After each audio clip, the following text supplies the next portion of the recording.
Good evening, everyone, and welcome to SHN Sports live coverage of Eastview High School football. I'm Kyle Owen. Alongside me is my color analyst, Keith Burris. We welcome you back to another week of Friday football here in Georgetown, Texas, with a matchup between the Eastview Patriots and the Copperas Cove Bulldawgs. Both squads started the 2023 season 0-1, with the Patriots falling to the Westwood Warriors 34-20, despite having a 10-point lead in the second half. As for the Bulldogs, they played right here at Birkelbach Field against Georgetown, where the Eagles throttled the Dogs 37-7. So only one of these two squads will go into week 3 1-1, and we'll find out here shortly. We're just minutes away from kickoff on SHN Sports. We're here in Georgetown, Texas, for the matchup between your Eastview Patriots and the visiting Copperas Cove Bulldogs. Once again, this is Kyle Owen. Alongside me is Keith Burris. We are about 10 minutes away from kickoff as things are getting going here. But before we begin, let's dig into the good and the bad from last week's loss to the Westwood Warriors. We'll start off with the good. The defensive side of the ball, they were able to force pressure into the pocket and didn't give a lot of room for the quarterback for Westwood to be able to do anything all night long, and did a good job of keeping him contained throughout the night. Yeah, Kyle, I tell you, that was one of the, and I think a lot of that has to do with the pressure that the defensive line was able to put on Norrell last week. And, tonight, we're about 5 minutes or so from the kickoff here. And I know we talked about before before we came on air, is just basically some of the keys of the game that we were thinking about.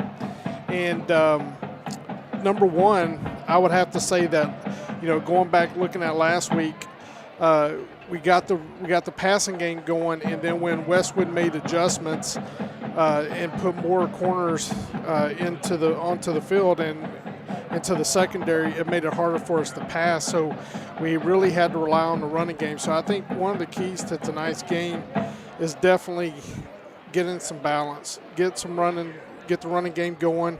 If they put more defensive backs back in the backfield, then we got to get them back in closer to the line. So we got to be able to open up some of the routes to some of the players that we have here. I mean, last week I know Guerrero was just outstanding, along with several other players. And but that's the first key of the game, I think, is getting the running game going and to help balance the offense. And then I think secondly, from a defensive standpoint, watching Copperas Cove against Georgetown last week, they have a couple of really big receivers that made a lot of catches for the Bulldogs last week. And, those two receivers are Pierce and Glass. And last week, Kaysen, their quarterback, was 20 for 34, and 16 of those receptions were by those two receivers. So I think the number one thing that we can do on defense tonight is prevent the big play, and to be able to do that, you have to get pressure. You got to get pressure on the quarterback. So, but when we were talking about that a little bit, I know that that was some of the things. But Kyle, yeah, I mean, last week, we saw the big plays come from Westwood. It was a 10-20 game going into the third quarter.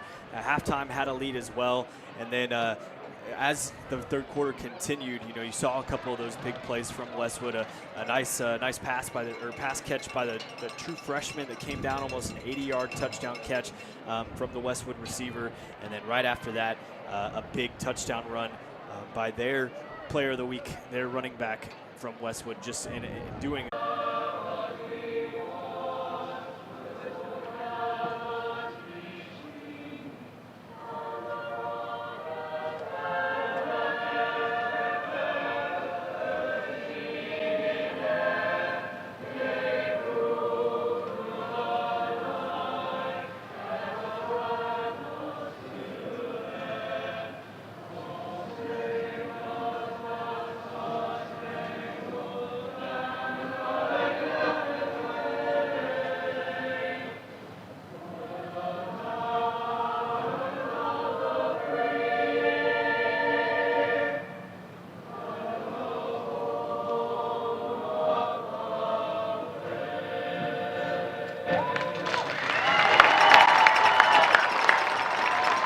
Please remain standing as the colors exit the field.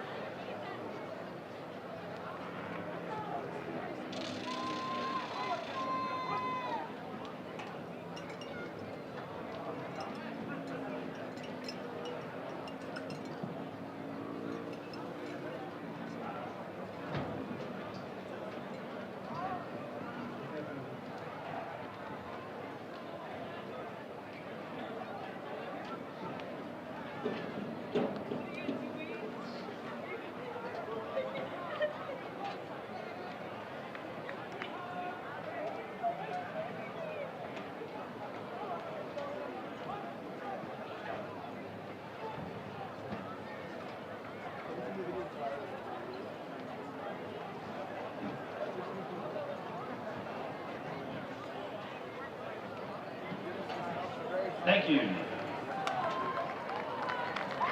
Welcome back to Georgetown, Texas, here at Birkelbach Field.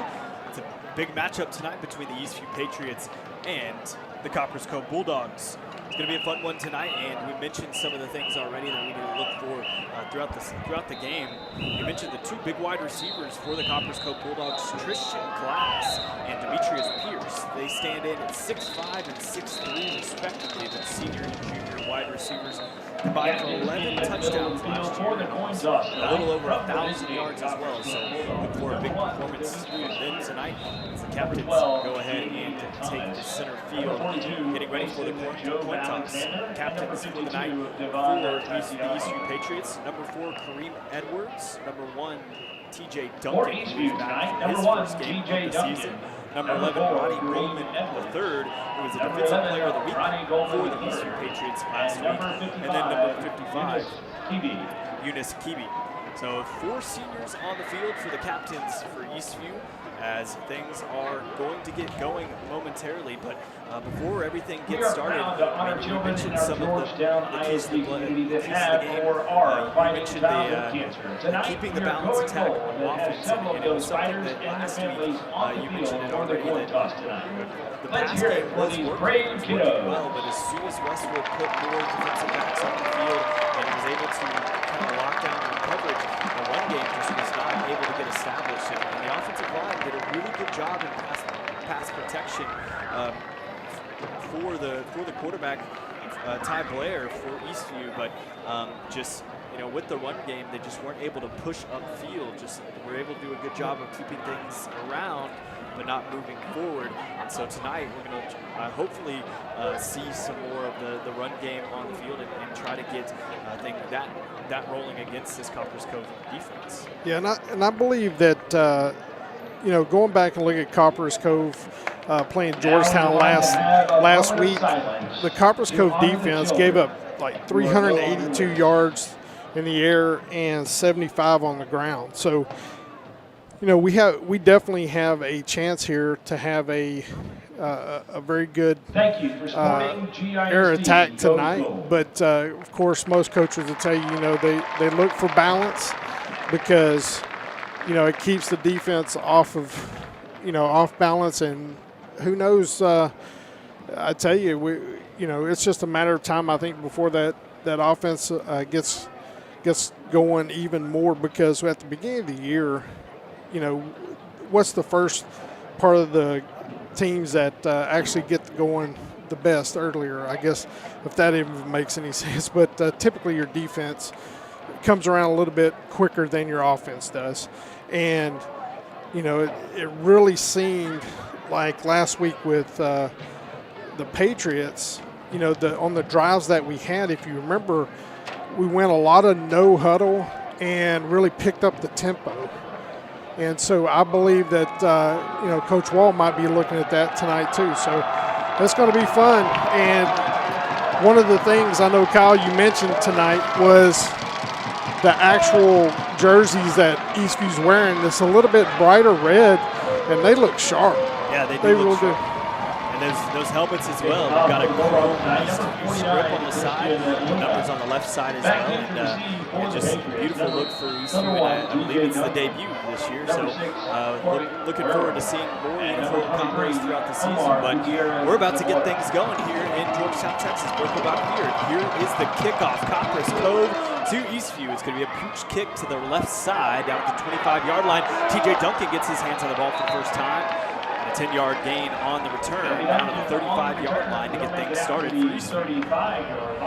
So the Patriots will come out on the field first. Ty Blair, the junior quarterback, coming in. Captain as well. Last season, almost 1,400 yards through the air, 330 on the ground, and a 54% completion rating.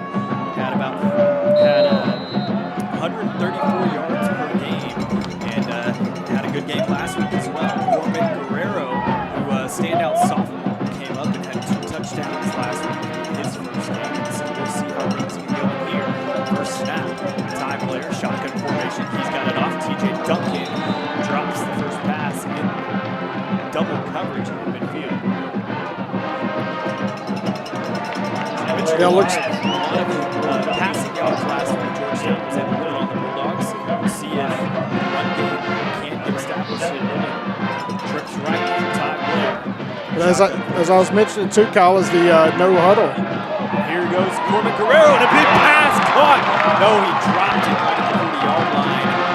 And incomplete pass on second down. Brings up a 3rd and 10. Corbin Guerrero. Almost a big play there.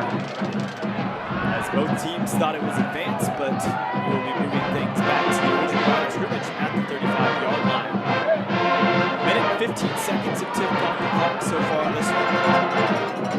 As the Eastern Patriots set to go on 3rd down and 10. First drive of the game. Here it comes. Ty Blair over to wide receiver. He gets it caught. Not enough for a first down. About 8 or 9 on the play. That's Luke Martin, the catch, who's wearing Players pass is caught by number 2. Yeah, that was a nice pass play, but just short of the sticks by 1 yard.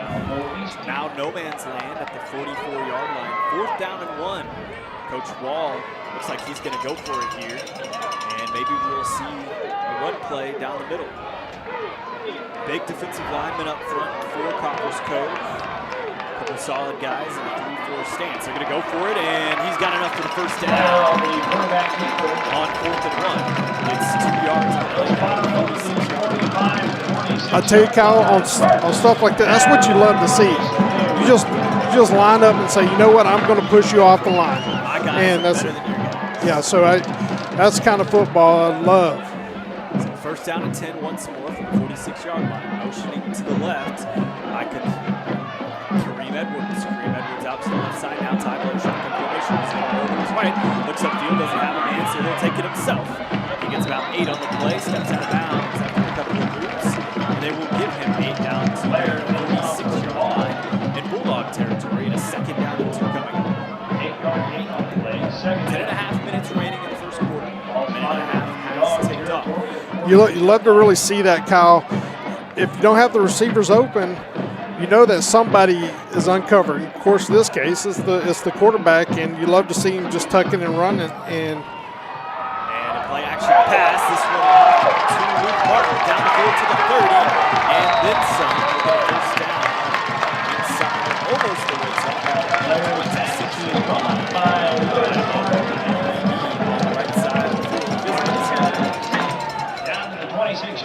Ty Blair getting things going again. Fast-paced, no-huddle offense once more for Eastview. Shotgun formation, trips left. 1 wide receiver on the top.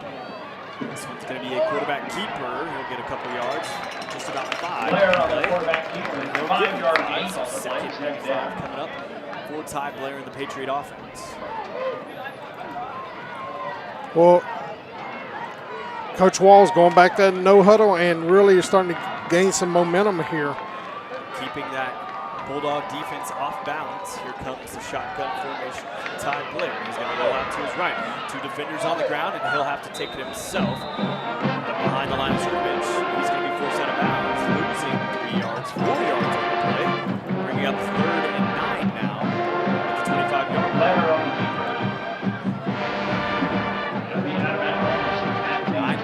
2-yard 3 seconds left in the first. Ty Blair checking the sideline before the call.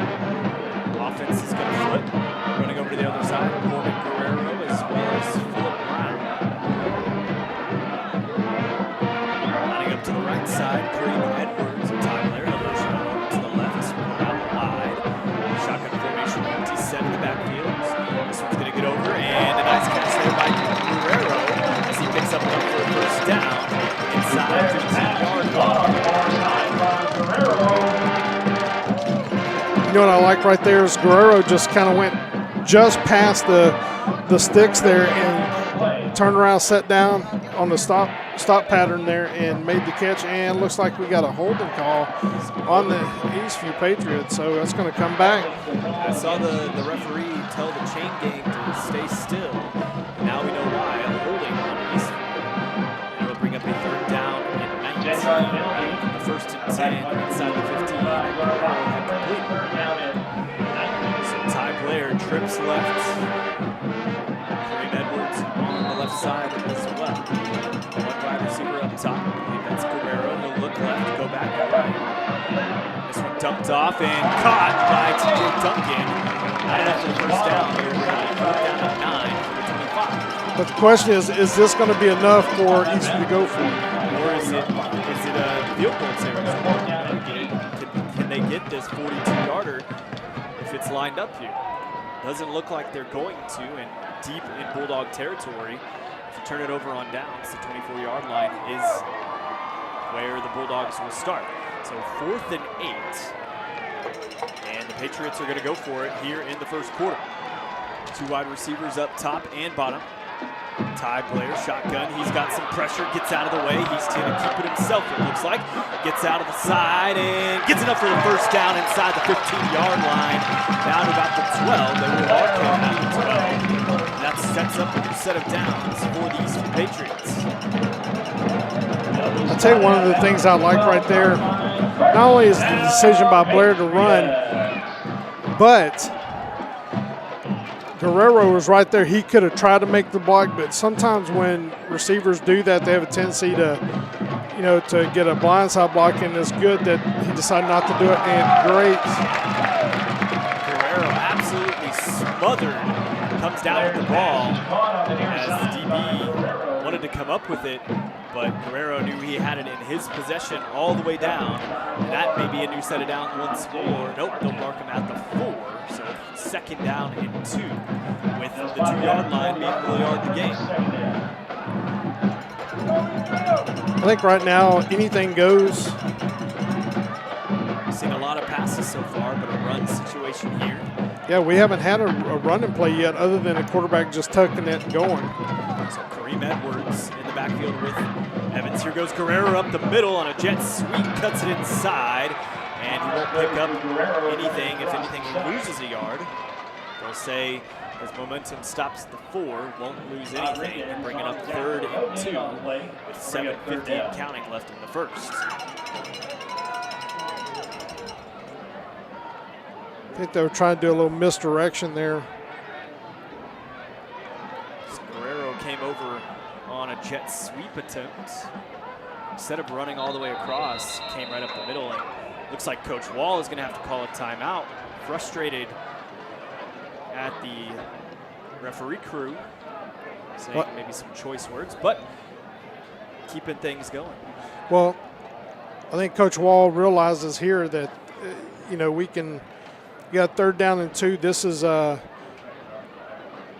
definitely gettable, and so he wants to make sure he has the right call out there, the right personnel. And as you can tell so far, just we're 7.5 minutes in, so the Patriots have had the ball for 4.5 minutes, and they've had shorter passes, they've had quarterback runs, and it's just that clock just keeps running off, and now we're one play away from getting the 6 on the board, and that's huge always in the game, is to get that first score. 2 yards to the first down, 4 yards to the end zone, 3rd and 2 from the 4. Coach Coach Wall will bring his offense back out on the field for this 3rd down and 2 after the timeout. Coach Wall down near the 15-yard line trying to get the play in. Ty Blair, shotgun formation. They're going to motion over Cormac Guerrero once more. A fake jet sweep. The lead blocker, Guerrero, and Ty Blair doesn't have enough for the 1st down. They're going to mark him down at the 4 once more, bringing up, once again, 4th and 2. So that, again, you have a decision to make. Are you going to kick field goal, or are you just going to go for it? And I think it's like Coach Wall's like, I want to put my, I want to possibly control the game here, but looks like they're going to switch back out and take the points first. 3 points on the board to get things started wouldn't be a bad start. Obviously, you won 6, but 3 is enough to give you the lead. And with the big boys up front, Ryan Childers and DeQuan Plowden, there's not much of running room, but the kick is up and good. And Eastview starts things off with the first points on the board, 3-0. Your Eastview Patriots start things off. We'll go ahead and take a quick break. Don't go anywhere. You're listening to Eastview Patriot Football right here on SHN Sports.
That team received the kickoff over the Copperas Cove Bulldawgs. Number 2. Welcome back to Merkelbach Field, Eastview High School football. The Patriots leading it 3-0 to start things off. In the first quarter, 6:41 left remaining. Here comes the kick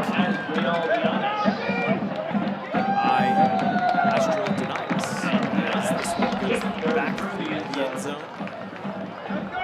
Bulldogs will start things off at the 25-yard line. All right, kind of, Kyle, like we were talking about, the keys of the game is to try to get, keep them from getting any big plays, because some of the players that you'd want to look at for Copperas Cove is their quarterback, number 4, Micah Casson, who's a 5'9" senior quarterback, and then a couple of names to look at are Demetrius Pierce, who's a senior wide receiver. He's 6'3", big-time playmaker, so we definitely want to make sure we keep our eyes out on him. First play is a run up the middle, and only about 2 yards on the play. They'll give it to on 1st down. And 2nd and 8 coming up. Big run there by Nakeem Freeman. Short game, 2nd down. And so another backfield, that was actually Malik Cooper. And number 2, Tristan Glass, who's a 6'5" junior wide receiver. Look for him. He's one of the key players for Copperas Cove. Demetrius Pierce, one of the other names we just saw. He was the intended receiver on that play.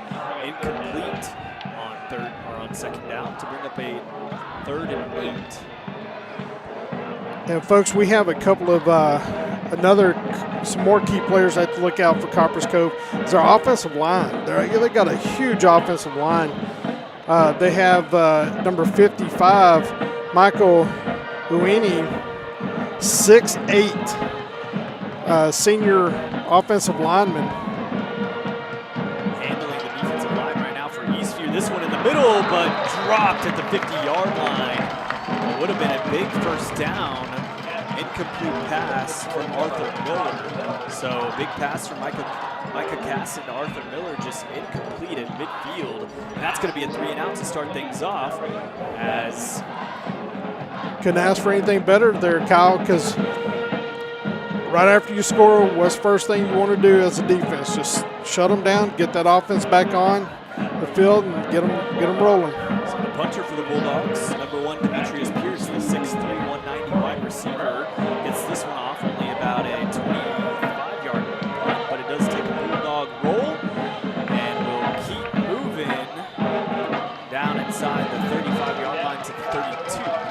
As Eastview's offense will make its way back on the field, Ty Blair and company will try again for their second drive of the game. Picked up 3 points on the long 65-yard drive to start things off last time around. Got down to the 4-yard line, just could not convert on 3rd and 2.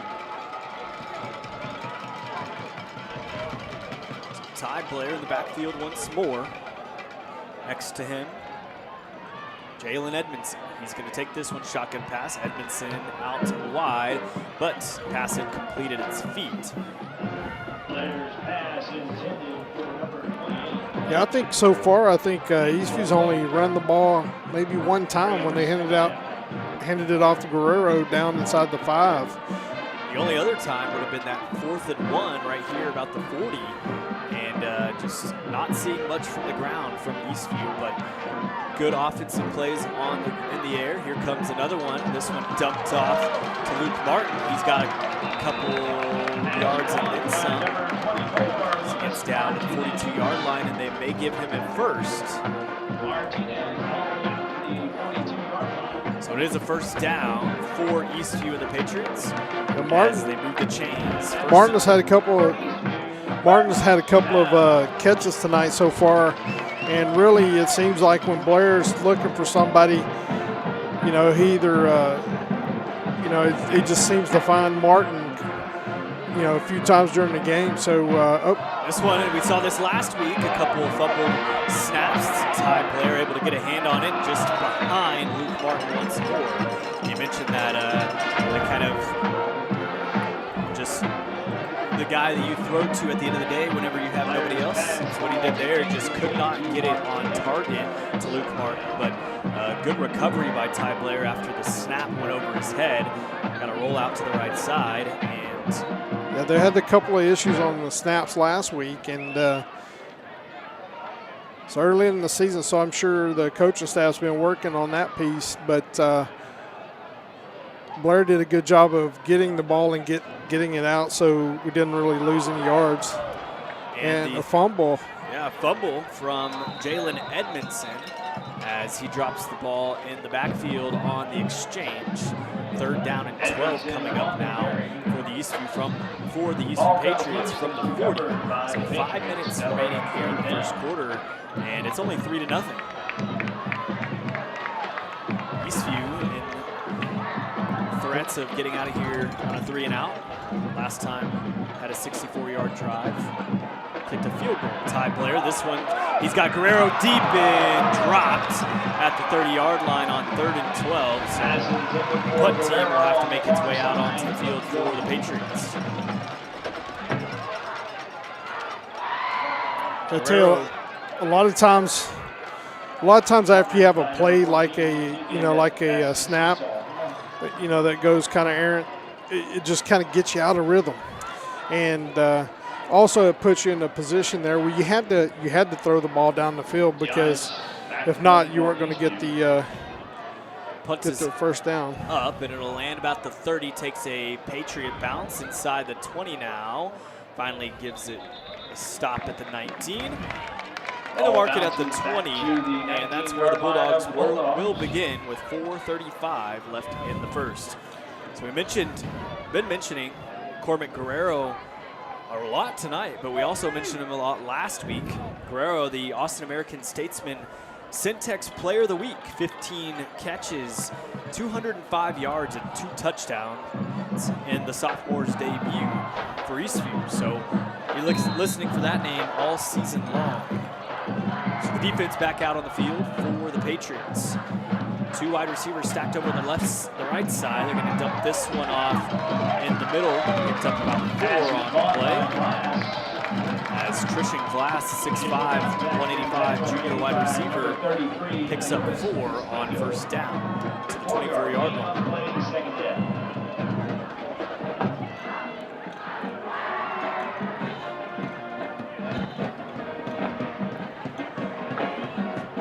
If you look here, they're going to go trips right. They got 5 receivers out. They got 2 to the left and trips right. Casson all by himself in the backfield. Shotgun snap. He's going to get this one over to Glass. Glass picks up enough for the first down on the screen play, and they'll give it to him at the 30. So 1st and 10 coming up for the Bulldogs. And they're moving quickly. We've seen Eastview do it so far today, but this is the first down from the Bulldogs. They move it fast. Chain gang has not been set yet. Yeah, so they're going to have to call a timeout on the field. This is an official timeout because the chains were not set and ready to go for the play, which may be a momentum killer there for the Bulldogs, who are trying to go hurry up after the first down. Just the chains couldn't keep up. I think they're talking about this. On the scoreboard. Not sure if they'll give that back or just pause it momentarily. We got 3:27 here in the first quarter. First down and 10 from the 30. Shotgun formation, empty backfield once more. Back off to Glass on the screen play. Pretty much back-to-back. Same play from the Bulldogs, and they'll pick up 3 this time on first down. Maybe 4. Yeah, I think that one right there, that's going to make it 2nd and 7. But that might have been Pierce. It was Pierce. But it's hard to tell, folks, because the numbers are hard on white jerseys. But also, I mean, Pierce and Glass are very similar in size, and they're big young men. So another second down run from the Bulldogs, and some chippiness going down on the field as Trishan Glass talks with some of the Eastview defensive players. 2-yard gain on the 2-yard gain on the play down to 36-yard line. It'll bring up a 3rd and 4. 2:20 left here in the first. All games still 3-0. As the Patriots defense looking for a stop here, only after giving up 1 first down. Yeah, if you notice, Copperas Cove's not really running. They've only run the ball once or twice tonight either. They're just trying to get it to their big receivers and let them try to see if they can get the yards for them. So minute 55 and counting. This one's going to roll out to the right side. Casson will take it himself. He's got enough for the first down.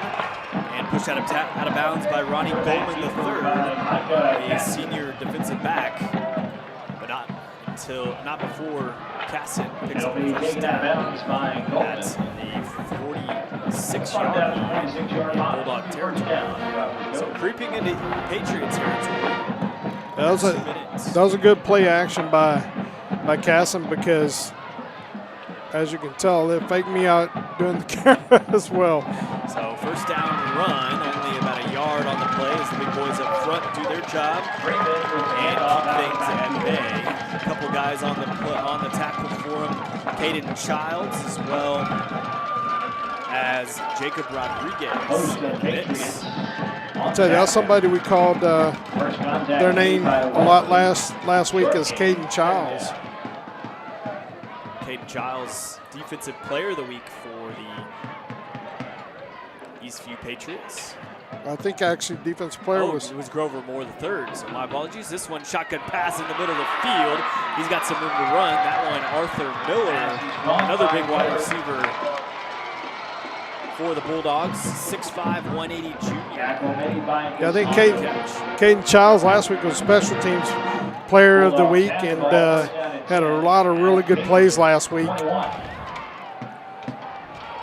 Another shotgun pass. Here it comes. This one wide open in the end zone. Touchdown on the falling catch from Trishan Glass. That's going to be the first touchdown of the game. It is 6-3 now as the Bulldogs take the lead with 44 seconds remaining in the first. Looks like the Copperas Cove started doing the no huddle and really trying to pick up the tempo, pick up the pace there. Mentioned it before the game, some of the keys to the game, the defensive backs just needing to kind of lock down a little bit more, and saw an open Bulldog in the A of the Eagles. And they're going to go for two here. They're sweeping it to the right side, and that's a 2-point conversion. 8-3 now, 5-point game, 44 seconds left in the first. As Eastview will get the ball here after the kick. Don't go anywhere. You're listening to Patriot Football on SHN Sports.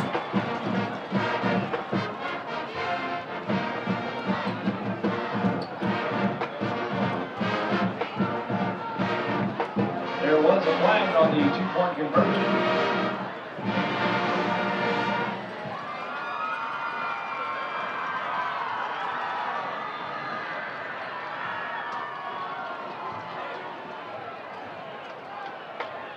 After the play, on 4-point line, conduct. Defense, number 33. 15 yards. Step up on the kick off.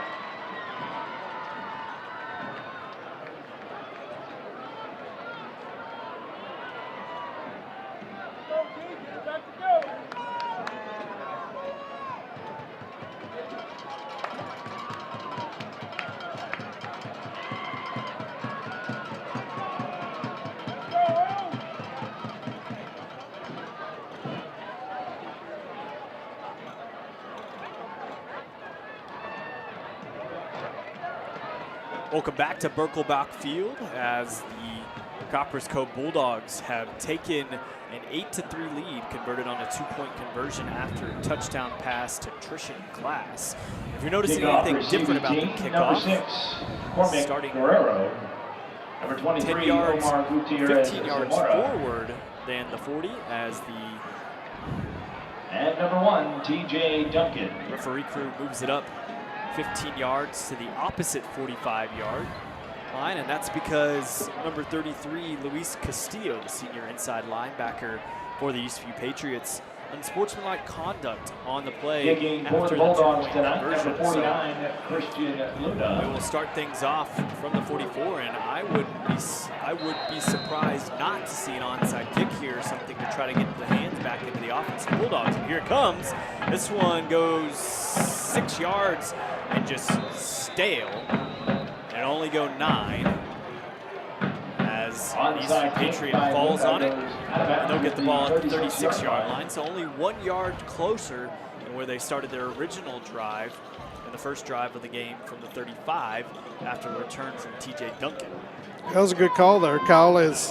Since you had the ball already so far down, it's like, okay, you're going to, even with the attempted onside kick, Eastview still only gets the ball at the 36-yard line. And now, right now, we're looking to get some rhythm going in the offense. 43 seconds to go in the first quarter. 63 yards, 64 yards to the end zone, starting on a 36. First and 10, and it looks like it's going to be an offsides, but on everybody but the center. Oh, false start. False start. Instead, 5-yard penalty. Move this one back to the 31 and a first down and 15 coming up for the Patriots. So it looks like maybe the snap count was off a little bit, but that wasn't a snap, but that's still part of the snapping game. That's another unforced error that we've had. So trips left for Ty Blair. He's got 2 backers with him as they'll motion out Luke Martin, make it quads left. And this one gets on the ground in the backfield, but they're going to call it a dead pass. It was forward from Ty Blair, not backwards, so incomplete on the intended receiver. And just trying to get a bubble screen there, a couple blockers, but the Bulldogs of Copperas Cove saw right through it and blew it up instantly. Eastview coming back down for 2nd and 15. To get that penalty to start off the drive always is hard to come Fake play back action from pass coming from Ty Blair. He's going to get this one off to TJ Duncan. And I believe his only second reception of the game. Blair's Second pass of the is season as caught by well. Duncan. He'll pick up about 9 on the play, down to the 40-yard line, and a 3rd and 6 coming up. As it looks like they'll probably let this one go to the first quarter with 3 seconds and counting. 2-1, and that is it for the quarter. As Ty Blair and the Eastview offense couldn't get it off, they'll go ahead and flip the field. As they take a quick break, so will we. Your Eastview Patriots trailing this one 8-3 at the end of the first. You listen to SHN Sports, Eastview Patriot Football.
Back at Birkelbach Field here in Georgetown, Texas. Your Eastview Patriots trailing at 8-3 as we start a new quarter, the second quarter from the 40-yard line. 3rd down and 6. Here it comes from Ty Blair. Looks to the right. He's got a pass off to Luke Martin, and that will be just enough for the first down. Blair's pass is caught on the Give it near to him side. at the 46. Martinez with the reception.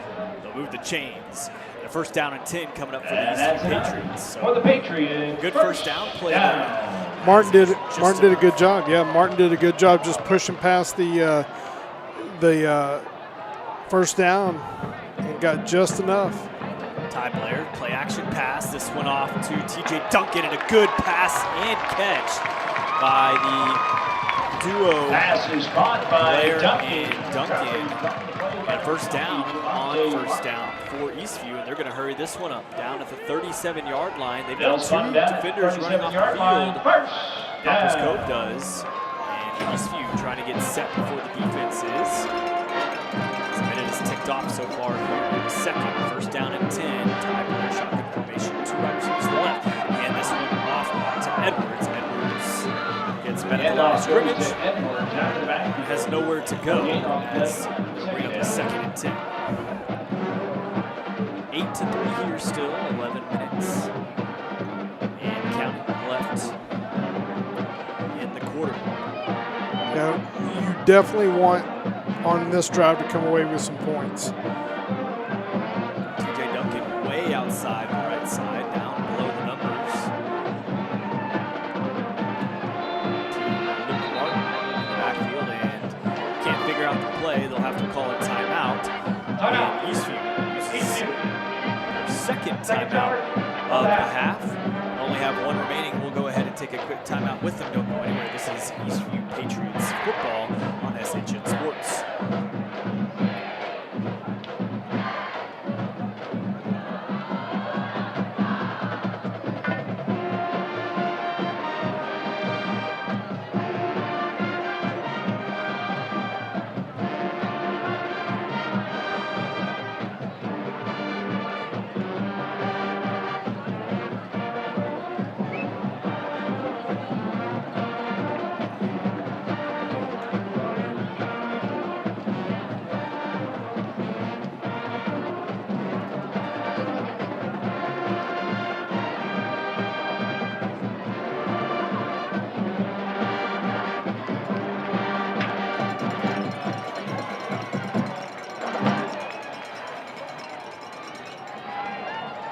Back out onto the field, Birkelbach Field.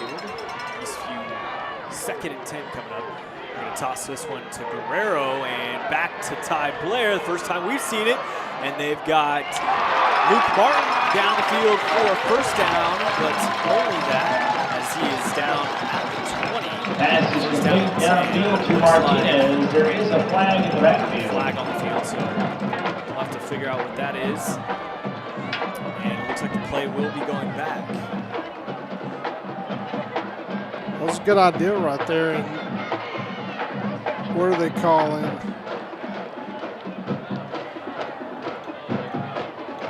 It definitely looks like it's going to be against Eastview. Could be very much a legal man downfield, as the offensive line, maybe the guys just went to block further than he was supposed to begin with, and before the pass was off. But it's all speculation until the umpire crew wants to give us the call. Having a meeting down there where the original line of scrimmage was. We're up to 5 umpires talking about it. Finally, our official referee will step away from it and give us the call. Oh, wait a minute. They're going to wave the flag off. Nothing happened. All right, picked it up. That's what I'm talking about, folks. They decided whatever it was not the case. They will go ahead and give Eastview the first down on a 20-yard second down and 10. So Eastview first and 10 now from the 20-yard line, 9:45 left on the field. We'll have an explanation. Please reset the game clock to 10 minutes. The clock kept running while everything else was going on. They got to reset to 10 Thank minutes. you. So we got the ball down on the 20-yard line. This is the time to get something going. So first down and 10 once more. Ty Blair and the Patriots. Here comes shotgun pass. He's looking to his left, looks back to the right, out to TJ Duncan.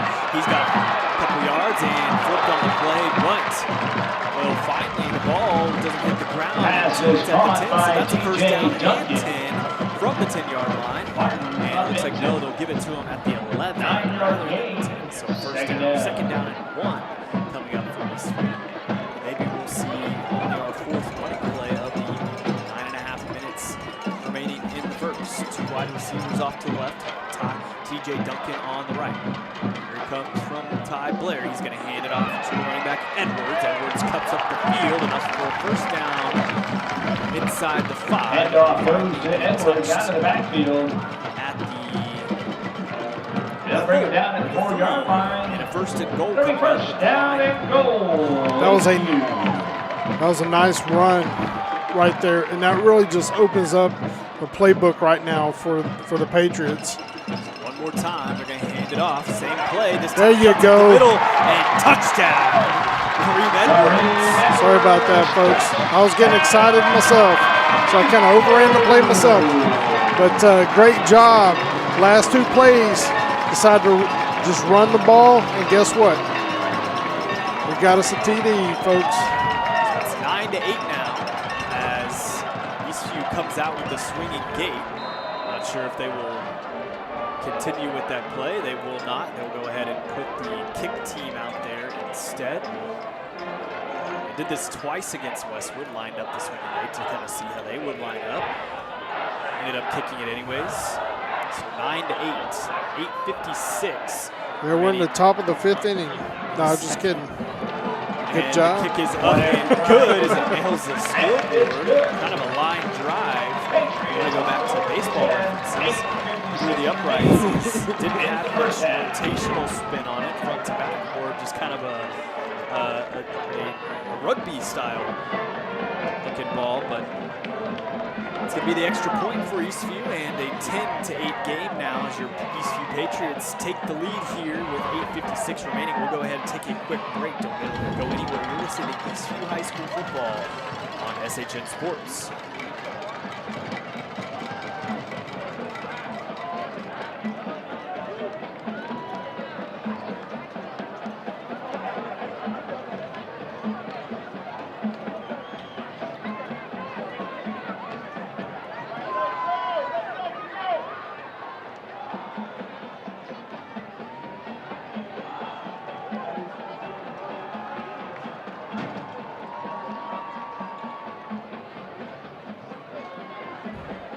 Welcome back as your Eastview Patriots have taken the lead here on the last drive.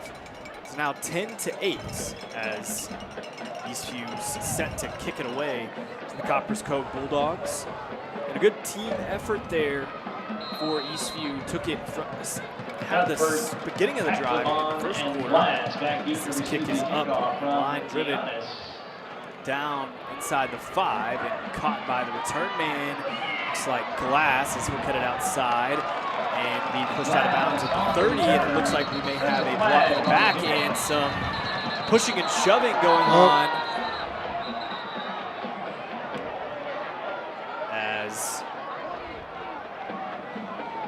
I don't know if that's going to be offsetting penalties, but the tempers are prevailing right now. They need to calm the kids down, and which I know the coaches will do. Looked like on the block, can't see the number completely. There it is, 38, Samuel Arnett, the sophomore on special teams. Took one of the Copperas Cove players down to the ground, and Coach Wall will have a little conversation with him real quick. I don't know, just keep the tempers in check. I tell you, that's exactly this last drive, Kyle, is what the doctor ordered, and I really loved how they finished the drive. The last 2 plays were running plays, and they just ran it right at the defense, and love to see that. Hold it. Return team. That penalty will be enforced. After the play. Unsportsmanlike conduct. Copperas Cove and Eastview. Those penalties will offset. So there's the call from the official crew, and it's negative 10 yards net for the Copperas Cove Bulldawgs, and no damage done on the personal fouls, except the, of course, kind of yellow card-ish rule that has been implemented, as if you get one more, you will no longer be able to play in the contest today. So a couple offsetting penalties, but a holding call on Copperas Cove to start the ball at the 11-yard line after the return from Trisha Glass. Now we're looking for the Eastview defense to make a stand here to really kind of change the field position of the game. So first down and 10. This one's going to be a quarterback keeper from Casson. And on the slide there, the defensive back had to jump over, make sure he didn't get too much contact on Casson. So Luis Castillo on the forced tackle there. So it should be a 5-yard gain there. 2nd and 5 coming up from the 21 now for Copperas Cove. 8:20 and counting left in the quarter. As Caden Childs checks on his defensive line, and he'll stay in coverage, get blocked on the left side on the 2nd down run. Only a yard picked up. Castillo once again on the tackle, short gain from the running back, Cuthbert. Yeah, Cuthbert did a good job of getting just one yard there, but the outstanding job by the D-line of Eastview of getting in the backfield of Copperas Cove. So 3rd and 2 coming up, and a big 3rd and 2 here in the 2nd quarter. About halfway through from the 19-yard line. They're going to hand this one off on a cut to the right as Cuthbert cuts up field, and he'll get enough for the first down and then some down at the 29-yard line. And it looks like this game is going to get chippy all night long as Cuthbert gets put on the ground after the play, but no flags on the field as maybe just a trip, but it's definitely high tensions down there on the field on a 2-point game. Yeah, it's definitely heating up. Mentioned it before the game, both these teams looking for their first win of the season. Only week 2, but neither team has found a win in the early season. First down and 10 now coming from the 29. As Casson, shotgun formation, trips right. They're going to hand this ball off one more time to cut back. He's going to churn the legs and get about 5 on the play, maybe 6. That's what they'll give him. 2nd down and 4 coming up with 6:45 and counting left in the half. It looks like Cove is really making a concerted effort here the last few plays of running the ball, so it just makes you kind of wonder if they're just getting set up for maybe a play action pass and trying to get the ball down the field. One more run on the play, cut back up the middle, and he'll get stuffed about 2 yards in front of the line of scrimmage, so he'll pick up 2 on the play and a 3rd down and 2 coming up for Copperas Cove. But you mentioned it being a little more conservative. They've picked up about average of 3.5 yards per run. So if you continuously do that, you pick up first down after first down, and you let this clock run down as it's going past 6 minutes right here, and you just churn your way up the field. You don't give Eastview a chance to get the ball, and then you get the ball back in the second half. So I see the plan here, but if Eastview can make a stop, Copperas Cove, and a sack on 3rd down. He'll pick up a yard, so not the sack play, but only a yard on 3rd down and a 4th down and about 1.5 coming up for the Copperas Cove Bulldawgs, and they'll keep the offense on the field as Eastview makes a defensive change. I'll bet you they snap it pretty quick. Okay, back under center, and quarterback sneak. He's get a big push by the middle, and they'll give him 2 or 3 on the play, enough for the first down, and that's what matters in Copperas Cove's eyes as they get down to the 41-yard line and a new set of downs for the Bulldogs. That's timeout Eastview. So well, it looks like a more of an injury timeout rather than a personal timeout, as the Copperas Cove, it's a Copperas Cove player down on the ground. Their medical team goes to take care of him. Yeah, Kyle, while we're waiting here, and hopefully the young man's all right. Copperas Cove just kind of leaned on their offensive line right there because they, as we mentioned, they got some big offensive line up there, and they got up to the line real quick. Kaysen got underneath the center, and they just made a big push, and were easily able to get that first down. You talk about those big offensive linemen, not a single one under 6 foot. The center is 6 foot. Everybody else around him, 6'4", 6'5", 6'8".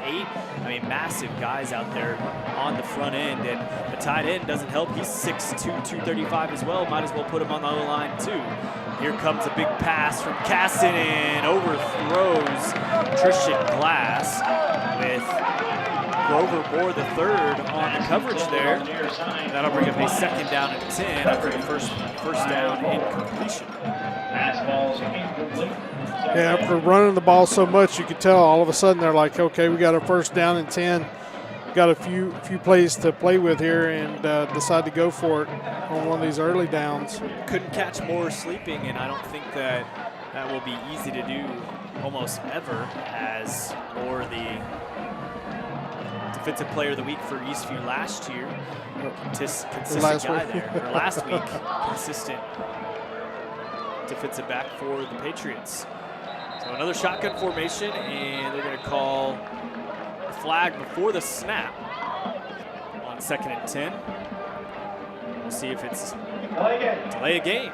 So it took too long to snap the ball, as the Bulldogs on 2nd and 10 will have to move back 5 yards on the play, and I believe lose a down as well. So right now, you pretty much expect Cove to pass, and as you can tell, Eastview's got quite a few DBs out there. So in the backfield once more, they got a new running back in there. He gets a couple yards in, then some, and a first down on the 17, 18-yard run from Nakeem Freeman. I think that's the first time we've seen him play, as he stands up and has a little bit of a limp. And last week, Freeman had 8 carries for 35 yards, so that's over 4 yard per game. And it looked good there, but they're going to call a holding on the Bulldogs, and just consistent penalty errors from Copperas Cove, just not allowing them to stay in this game, as they have to move back 5 more yards on 2nd down, and it is now the 2nd and 25. 2nd and 21. They missed it. They got him back an extra yard to the 30 with the line to gain as the 49. the original line of scrimmage at the 41. So moving back 11 yards on the 2 penalties. And this once more, Freeman, he takes a couple cuts, but wrapped up on the field as Ronnie Goldman loses his helmet on the play and gets a replacement call from Isaiah Davenport-Bell, the junior defensive back. So if you're Eastview's defense right now, being that it's 3rd and 25, your goal is to you're going to play a little bit more, I wouldn't say prevent defense, but you're going to drop more guys back, and your goal is to prevent them from getting past you. But also at the same time, you also don't want to give up a big enough play where Copperas Cove will think about going for it on 4th down. Shotgun formation, 3rd and 18. Here comes the pass on 2 wide receivers to the right. Rolling out to the right is Chasson. He gets passed by on the defensive back come up, and a tackle out of bounds on the throw out of bounds. And he'll pick up a couple yards on 3rd down before getting the ball out of his hands. From the sidelines, and it's going to bring up 4th down, and a big stop there from the Eastview defense, but Copperas Cove churned off a lot of clock. It's 4 minutes and 10 seconds left, and I believe the drive started with about 7, so 3 or 4 minutes taking off the clock here in that drive. But Eastview should have plenty of time to be able to get a good drive, and you definitely want to try to get something going right before halftime because, as you had mentioned earlier, Kyle, is that Copperas Cove will be getting the ball first. Big punt there from Trishan Glass as he gets this one inside the 10-yard line down to the 8. And Eastview, they've got a 92-yard field to try to find some points here with only about 4 minutes left in the half. So while everybody gets ready, we'll take a quick 15-second break. Don't go anywhere. This is Patriots football on SHN Sports. Eastview takes over, 1st down at 10. 3:56 remains in the 1st half.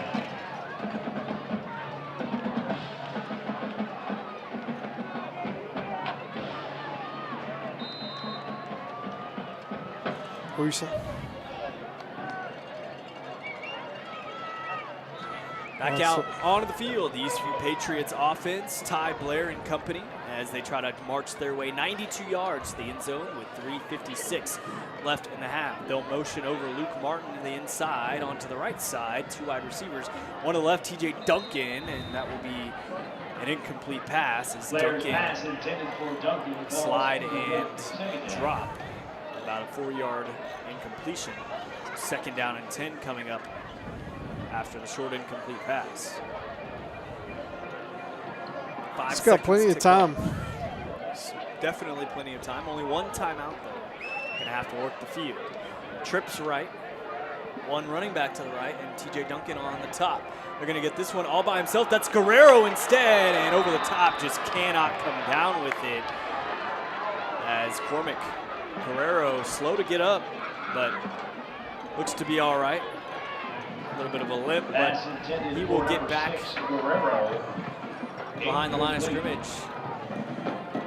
Right now, I think the key to trying to get in the reason why you really need a 1st down here is not only keep the clock running, but you also don't want to punt from this far back because you're going to give Copperas Cove really good field position. So we really need to try to get across the sticks here. Shotgun in the end zone. He gets the screen pass off to TJ Duncan, but it is dropped on 3rd down and 10 to bring up a 4th down and 10.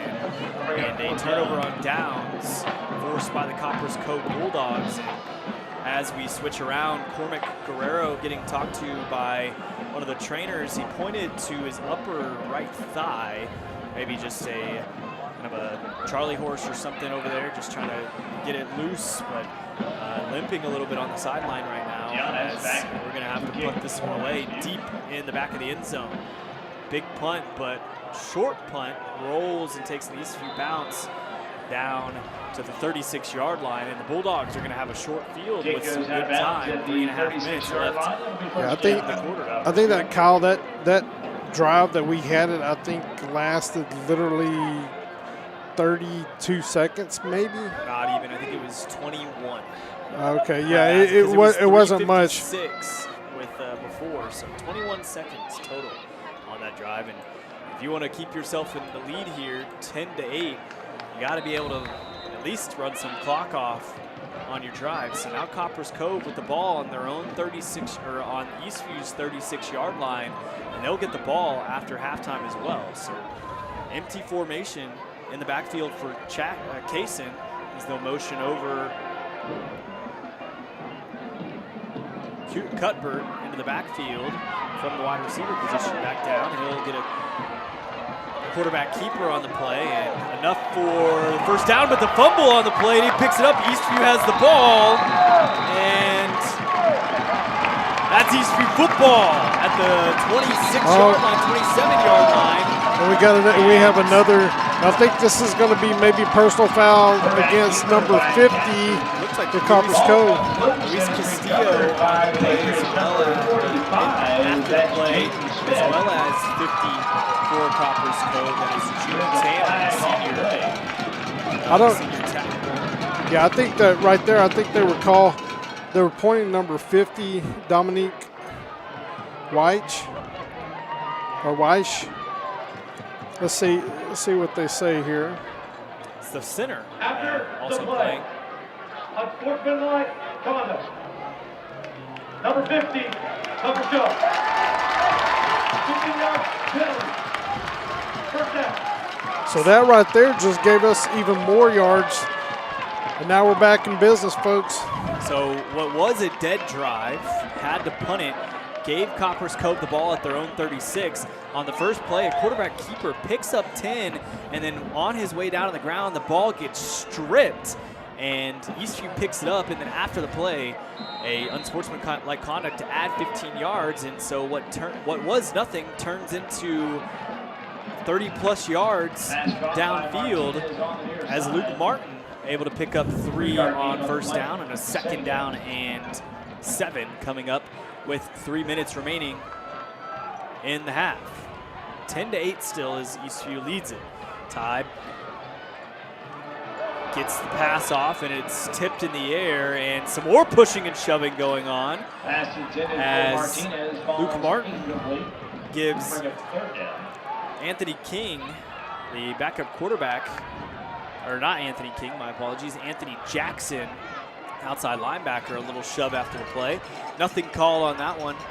The 2 wide receivers to the left and right of Ty Blair in the backfield with him, Kareem Edwards. Big block by Edwards, makes the pass, and that one's caught deep down to the 20, 15, 10, touchdown! Yes!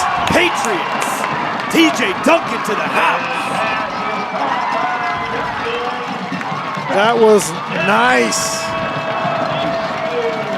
TJ Duncan with his first touchdown of the 2023 season. A swinging gate shown after the play, and the Patriots have a 16-8 lead, has doubled up, and there it goes, 2-point conversion, but a flag is called and a false start on Eastview, so they'll have to back them up, and I would assume the extra point will be kicked this time. But remember what happened last time there was a false start, an extra point was kicked against Westwood.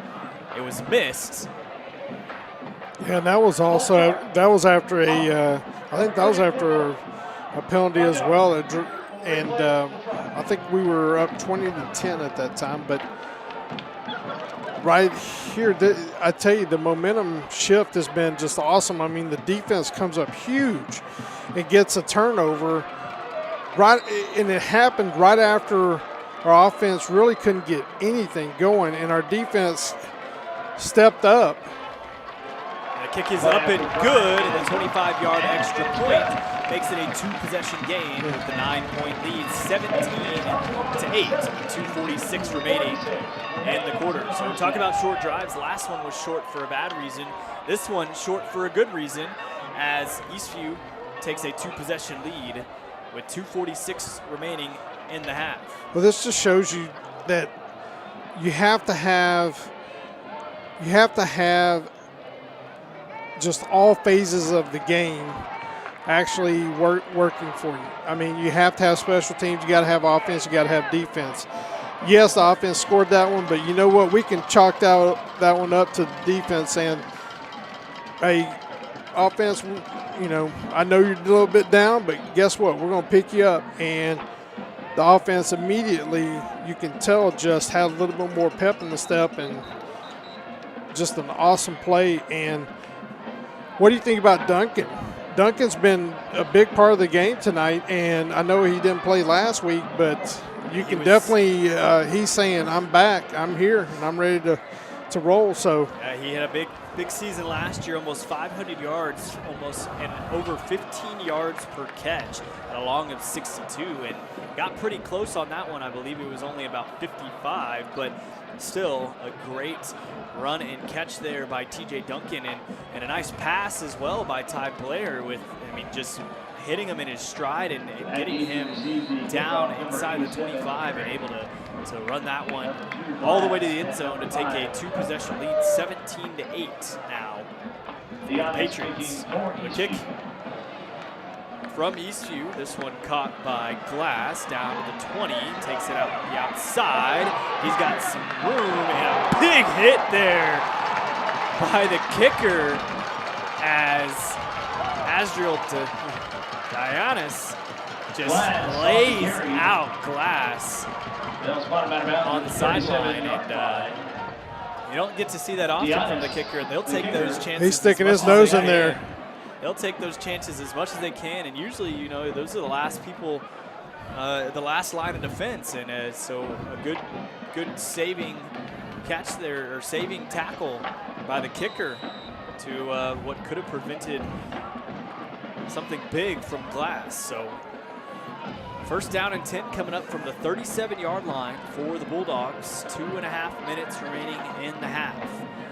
Empty set for Casson as he gets pressure wrapped up but couldn't get taken down. Getting chased down and hit out of bounds by Ronnie Goldman III. After a big first down as Bulldogs flip the field down to the 40-yard line. And we still have 2:27 left in the first half. So Copperas Cove has plenty of time, so the defense looking to make a stop. Real spread out here with 5 wide receivers set, empty backfield. Quarterback's gonna keep it himself, and a big backside block as running back, or the quarterback, Casson, was able to keep it on the ground for about 3 on the play. And a second down and 7 coming up from the 43-yard line. It's Casson by himself once more in the backfield. 2 wide receivers to the right, 3 to the left. You can tell Casson is having a hard time finding folks because he's looking and then he immediately just starts running. That was quarterback keeper design run, and he'll pick up a first down on the dive forward. We'll see if they give him all of it or just some. Yeah, most of the time he hasn't been able to find anybody, so he takes off. So right there, the coaching staff is basically, you know what, if we're having some success at this, we'll just call a quarterback run. So first down, and Casson loses his helmet. So Anthony King comes out onto the field for a play, with the rule being that if you lose your helmet on the field, you have to come out for at least a play. You got 1.5 minutes to go. And this is an interesting position because you only have so many plays left, but now you have a different quarterback. So King, I bet you they run the ball right here. 5 seconds to snap it. Trips to the left. One backer behind him. They're just going to hand the ball off, and this one, good cut back up the middle by Cuthbert. He'll pick up first down on 3rd and 2. And it'll be a first down and 10 from the 26-yard line in Patriots territory. So timeout called by the Bulldogs as they use their first charge timeout of the half. 17-8, 1:08 left in the first. As they take a break, we'll take a quick one too. Don't go anywhere. You're listening to Eastview High School football on SHN Sports.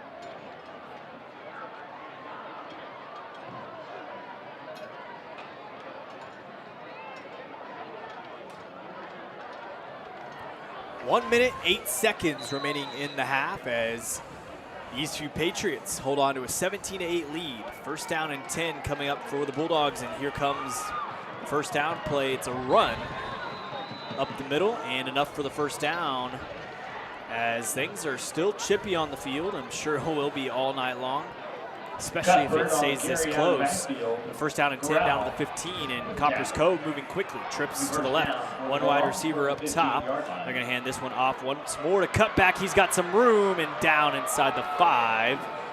Not enough for a touchdown, but enough for the first down with 46 seconds remaining in the half. 45 and counting now. 17-8 is the score. Timeout is called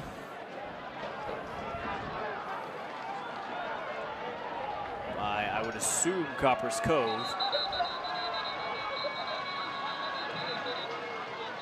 They stopped the clock. Clock wasn't stopped, got ticked down. They'll have to reset it to about 45 seconds as they get that figured out. The game clock. Is this a playoff game? Because I tell you, the intensity is up a notch.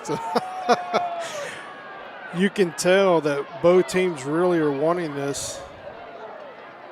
So 37 seconds is what is remaining. And they say timeout Eastview, point towards Copperas Cove. And then they fix it.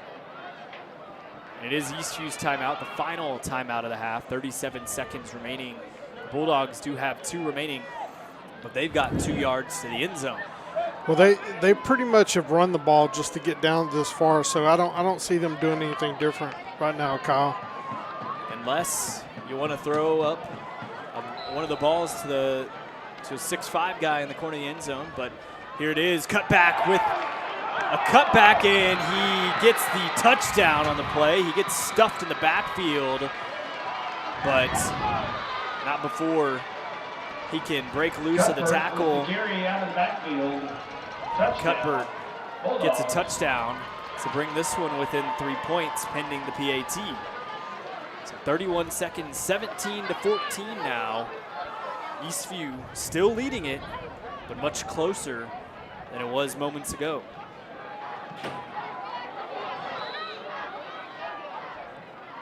Looks like they're going to line this one up for a kick, and they're going to fake it once more up the middle, and he will not get it.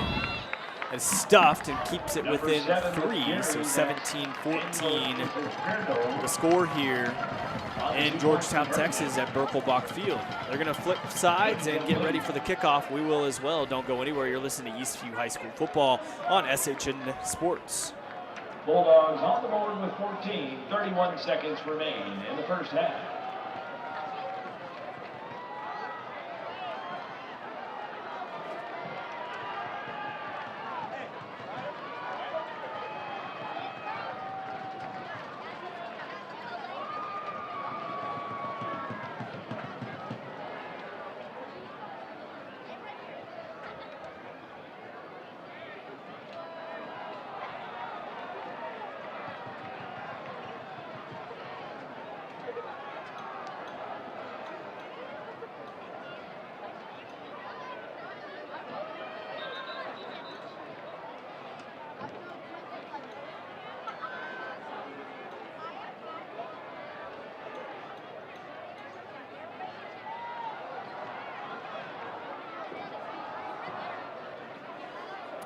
Welcome back to Birkelbach Field here in Georgetown, Texas. The Eastview Patriots holding on to a 17-14 lead after the Copperas Cove Bulldogs pick up a touchdown on a long drive. Took up about 3 minutes as they just marched their way down the field with multiple run plays, whether it be by the quarterback or the running back, and finally capped off by a 2-yard run by Malik Cuthbert to find the end zone to make it 14-17.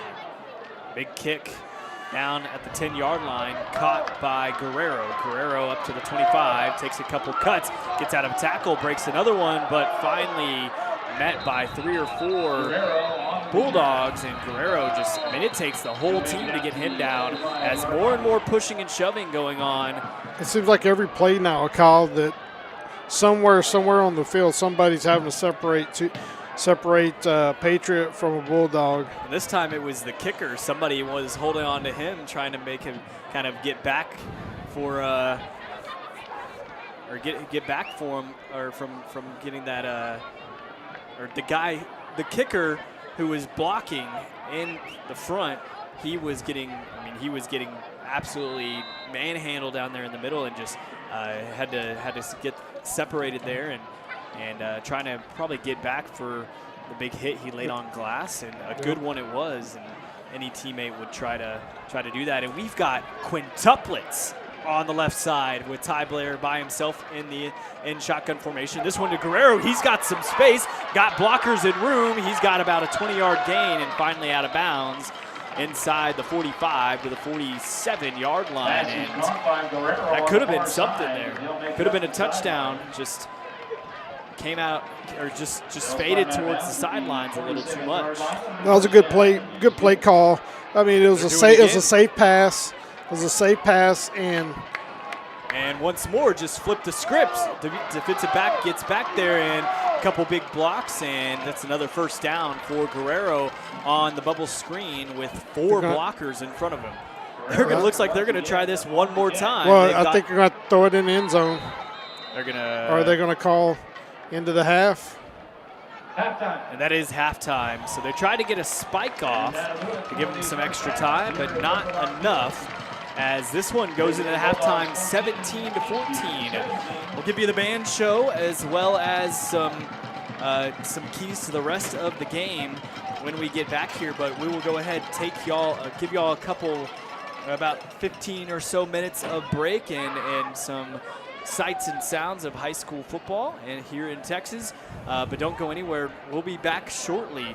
Eastview football 17 against Copperas Cove Bulldawgs 14. You're listening to SHN Sports. Don't go anywhere here for Eastview Patriots football.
Ladies and gentlemen, please welcome to the field the 2023-2024 Copperas Cove High School Pride of Cove Marching Band, Color Guard, and Copperettes. The Pride of Cove is led by the field drum majors, Aurora Gilbride, Tiara Pinker, Jeremiah Goras, and Aspen Riley.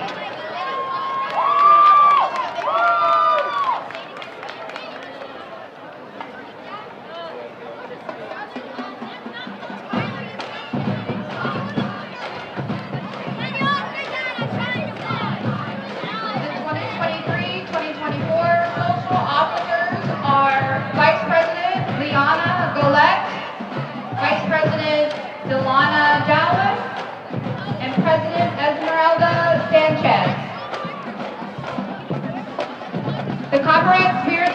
the week is Don Chavez, Dave Davis. Officer's choice is Addison Parcell. Corporate of the week is Haley Miner.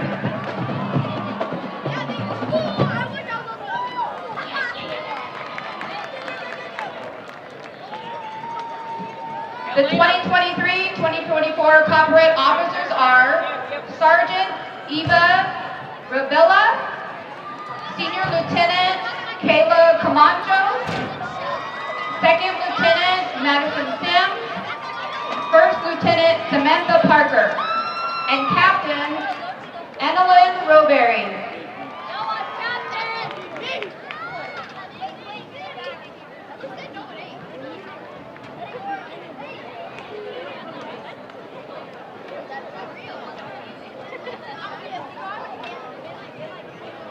Ladies and gentlemen, for your halftime entertainment, the Copperas will perform a jazz routine to the hit song, Timber.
Copperas are under the direction of Ms. Antonia Perez-Brooks, Mrs. Deanna Montalago.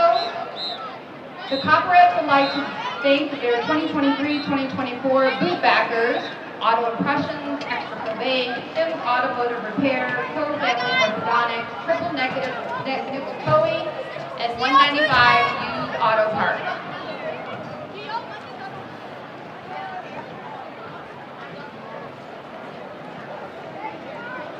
We will continue tonight's show with the movements 1 and 2 from our UIL show, Dance On. Movement 1 consists of Pink, Never Gonna Dance Again, and features a duet flute player, Damon Clark, and trombone player, Cole Sosan. Movement 2 consists of Dance On number 2 by Mexican composer Arturo Marquez and features clarinet soloist Zoe Kowalski.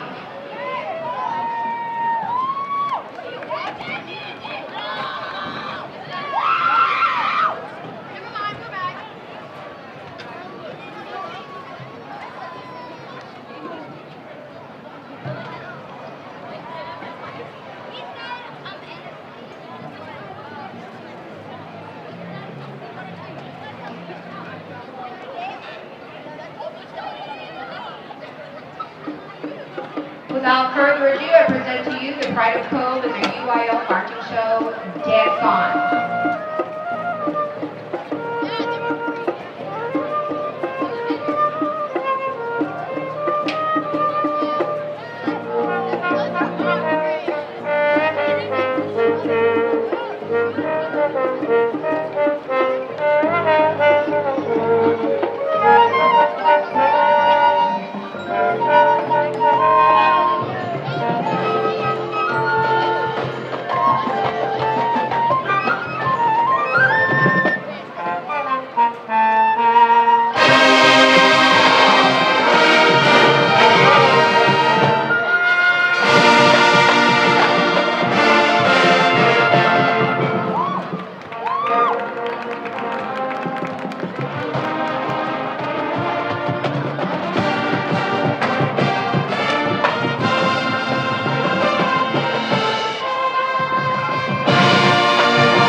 Miss Nancy Norris, Mr. Frank Jacobo, Jolene Travis, and Charles Fleming.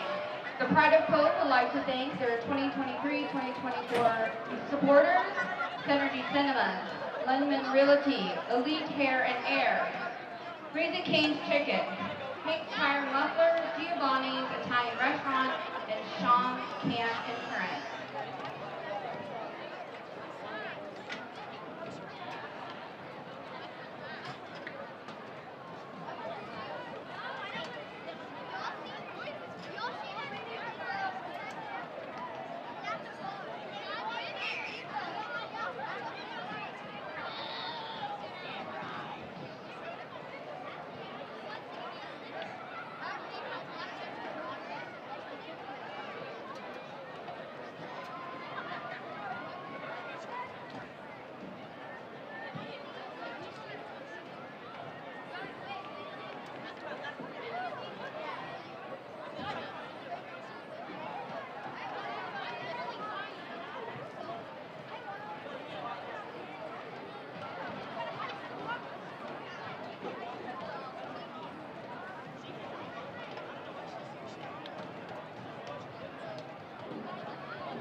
Good evening, Eastview High School and Georgetown ISD.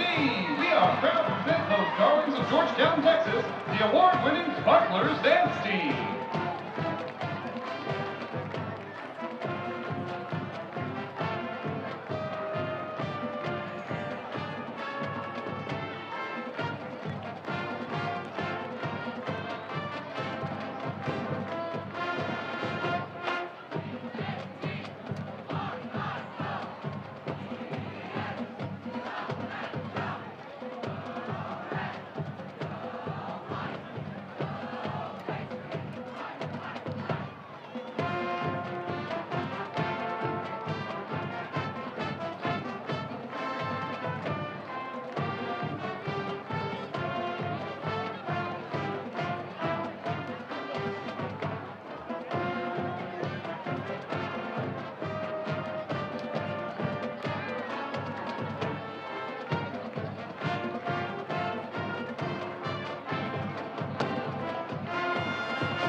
The Sparklers are led onto the field this evening by the 2023-2024 dance officers, Junior Lieutenant Tristan Ariano,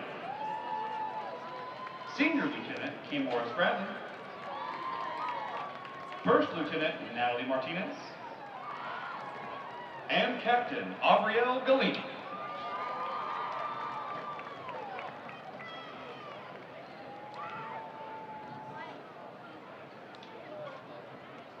Sparkler social officers, Caitlin Batella, Ariana Pena, and Avery Soldier.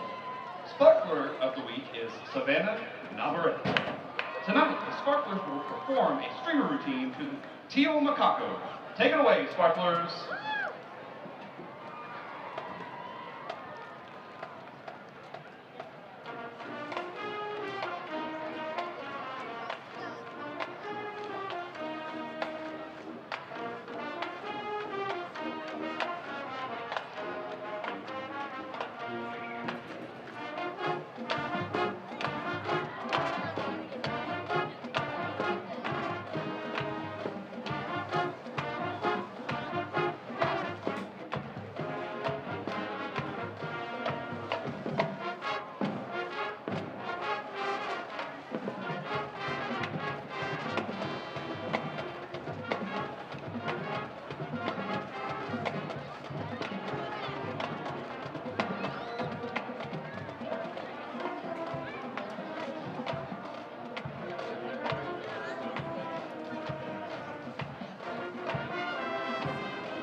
Let's hear it for the Sparklers. The Sparklers dance team is under the direction of Tracy Melendez, assisted by April Pena and Aleda Aguirre.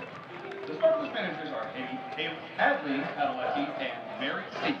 The Sparklers would like to wish the Copperas Cove Copperettes and their directors good luck with the football season and dance contest season this year.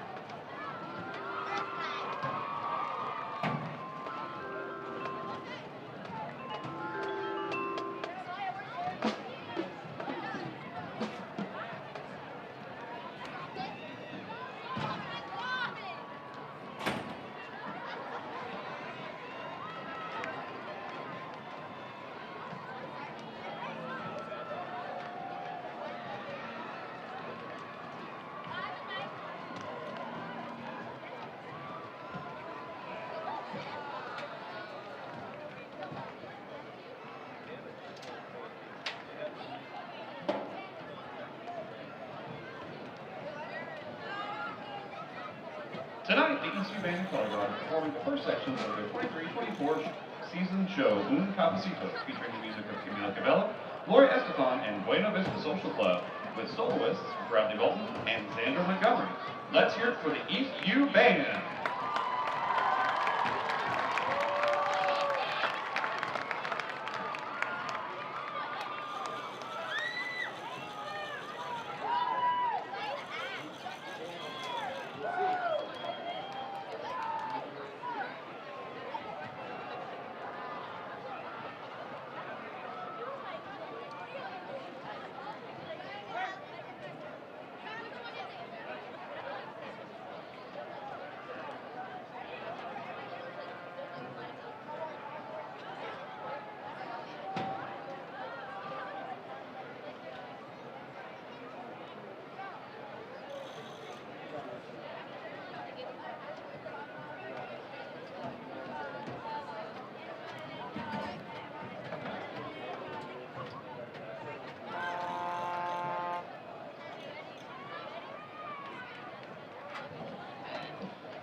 And now, under the field direction of drum majors Annabelle Mahalan and Lola Asang, we proudly present the Eastview Patriot Band and Color Guard.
Chase Ramsey, Frank Poindexter, and Andrew Blender.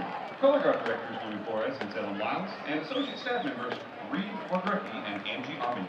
The Eastview Band is sponsored by San Gabriel Eye Center, ABC, Cedar Park Pediatrics, Georgetown Counseling and Wellness, Smile Doctors by Goldberg Orthodontics, Flag Fundraisers of Texas, and HSG Incorporated. Thanks to Georgetown ISD Director of Fine Arts Carol Watson and assistants Amy Holmes and Gretchen Parker, and Eastview High School Principal Alfonso Longoria.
Welcome back. We are at the end of halftime at Birkelbach Field in Georgetown, Texas. Your Eastview Patriots hold on to a 17-14 lead. This is Kyle Owen. Alongside me is Keith Burris. Brought you the first half, and a good first half it was, as the Patriots, a field goal, 2 touchdowns to be able to hold on to a 3-point lead. And there's a lot more to it, as these two teams have been. It's been a chippy night all night long, almost like playoff type football, but this is just non-district play. Honestly, could be preseason for all everybody else cares. I mean, but both of these teams want to get out of here with a win, and the first win of their 2023 season. So both these teams are going to scratch and claw till the very end. But looking at it in the first half, I mean, everything going out first. The Patriots came out first. They had a good drive down the field and got within the five-yard line, and just could not get into the end zone. Had to kick a field goal, and then next time out, Copperas Cove, they shut them down real quick, and then it was just back-to-back, just haymakers at one another, and just big plays and good drives from both teams to get us kind of where we are. But that first touchdown, the Bulldogs, they went up 8-3 on a 2-point conversion after their first touchdown. It was a touchdown pass to Demetrius Pierce for Micah Casson, and a good play there. We knew these wide receivers were going to have the height and the speed to be able to do some things, but Eastview's they've done a really good job of keeping them at bay all night long. Yeah, as far as our defense is concerned, I think they've done a really good job of only, one of the keys to the game was don't allow them to have Copperas Cove to have too many big plays. While, yes, they gave up the 1 touchdown, that's, still that's really good. I mean, with the talent that Copperas Cove has, they've done a really good job of keeping them at bay. But I tell you, one of the things too that we want to talk about is that our defense was really instrumental in us getting that second touchdown. with a couple of minutes or so left in the half. Very instrumental because if you remember, they came down and Copperas Cove was actually driving the ball, and our defense came up with the big strip fumble of Casson, and right after that we were able to move the ball down the field and score a touchdown, and we capitalized that touchdown with a couple of running plays and really kind of just drove it down their throat. And so really the defense, I think, has played a really good game, and at times our offense gets going, but we still have to look at things like cutting down on things like the snap counts, the bad snaps and stuff like that. And of course we're still early in the season, but I know that they're working on things like that, and they'll that's something that I think will go away. But right now, we're up 17-14, and if you said, Keith, you're going to want to be up at halftime, well, let's go for it. So now, this is just two heavyweights, just like you said, throwing haymakers, and who's going to get the ball last. That could very well determine who wins this game. And to start off with the ball will be the Copperas Cove Bulldawgs, as the Eastview Patriots will kick it off to start the second half. So 12s are set on the clock, and we are about to get ready to go here for the second half at Birkelbach Field. And the kick is up, and we are back for the second half. This one received at the 5 as Glass will take it out to the 20. 25 gets wrapped up and takes the whole kick return team, or the kick prevent team for Eastview, to take him down right about the 25-yard line. They'll give it to him at the 27. That'll be first down and 10 to start things off for the Copperas Cove Bulldawgs. We were talking about it during the break, as the Bulldogs, to end the half, they were able to march down the field and run off a lot of clock and just run play after run play after run play, and then throw a couple balls here and there to get some extra yardage. But look to continue them to try to run it as much as they possibly can against Eastview, but I bet that Eastview defense is ready and expecting it as well. So first play of the second half, it is a running play by Akeem Freeman. He's got a first down and then some, as he gets down past the 45-yard line, but I do see a flag on the field, and in Copperas Cove, they were plagued with flags in the first half, and so I wonder to see if that trend continues here, but as of right now, we will find out what that flag is, and it looks like it will be on Copperas Cove as they start to move things back.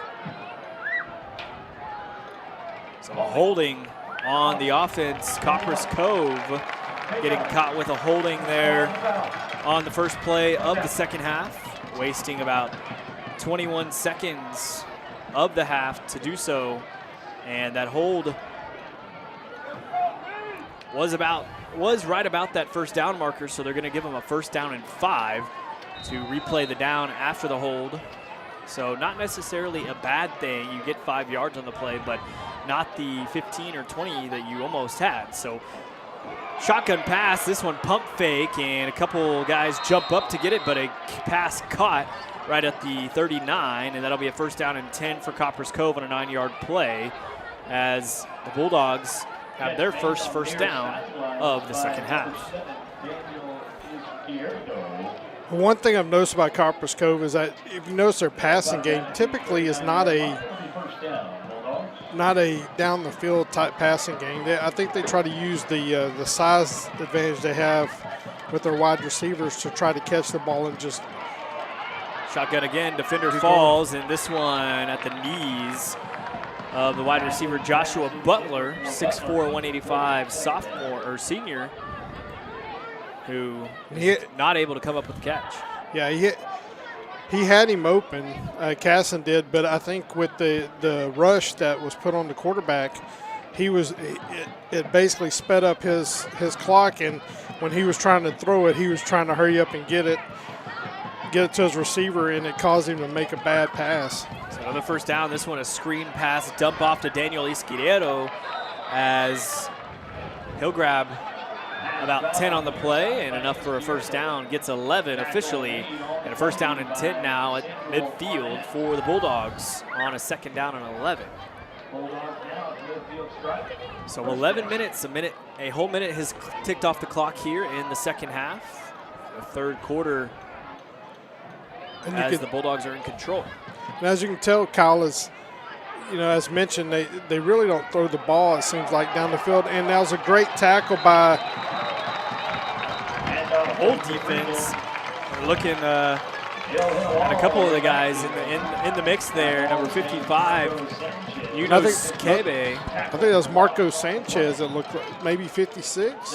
56, yeah. I read 55. Yeah, and it could be because I'm an old man, so sometimes I have a hard time saying things. There's a lot of guys in that tackle, that's for sure. But got in the backfield, and that's what you love to see. If you notice, two out of the last 3 plays, we've had defenders in the backfield. So on first down and 10, it was a 2-yard loss. Second down and 12 coming up now. Shotgun pass, got some time, some guys going through, and the quarterback's going to keep it himself. Not enough for a first down. He'll step out about 2 yards shy of that first down marker at the 40, down to the 42 in Eastview territory. They're on the other half of midfield for the first time in the second half as well. 10 minutes remaining here in the half and the third quarter, or 10 minutes remaining in the third quarter, 2 into the second half. So third down and 3. They only give them 9 on the play. So a third down, a big third down coming up as they've entered Eastview territory, and either delay a game or false start on Copperas Cove. And that'll move them back 5 more yards. Well, I tell you, when you're an offense and you start, it seems like Cove has actually started getting their offense rolling just a little bit. But man, those are killers when you get going, and the next thing you know, you have a false start or delay of game, or something that could be prevented. Really just hurts the drive. Third down and 8 coming up from the 48. Here comes shotgun formation. Chasson in the backfield. He's got a wide receiver, and it's intercepted. No! Dropped right on top of the Georgetown G at the 25-yard line, and they're going to have to bring out the punt team, but man, he had some space there. Would have been able to get a couple of yards on a return, but just could not come up with the pass on the interception. Well, that was good defense, but I don't think Copperas Cove has had much success throwing the ball down the field. They just kind of, like I said, dink and dunk. And so the punt team is out on the field. Guerrero, and it's a fake. They get it off to the running back, who stopped before the line to gain, and a good job there by the Eastview defense to be able to get stopped there as Cuthbert takes the direct snap. I'll tell you, that's a pretty gutsy call, because look at where Eastview's getting the ball at almost 43-yard line. So just shy of midfield, and this is great field position to start the first drive of the second half. So Cuthbert on the fake does not get the first down, so Eastview will start it off from the 43, like you mentioned. First down and 10 in their own side of the field as Ty Blair gets back, and he's going to have a screen pass, and nobody can get a hand on it. In the area, TJ Duncan as well as Jalen Edmondson, but neither were able to grab onto it.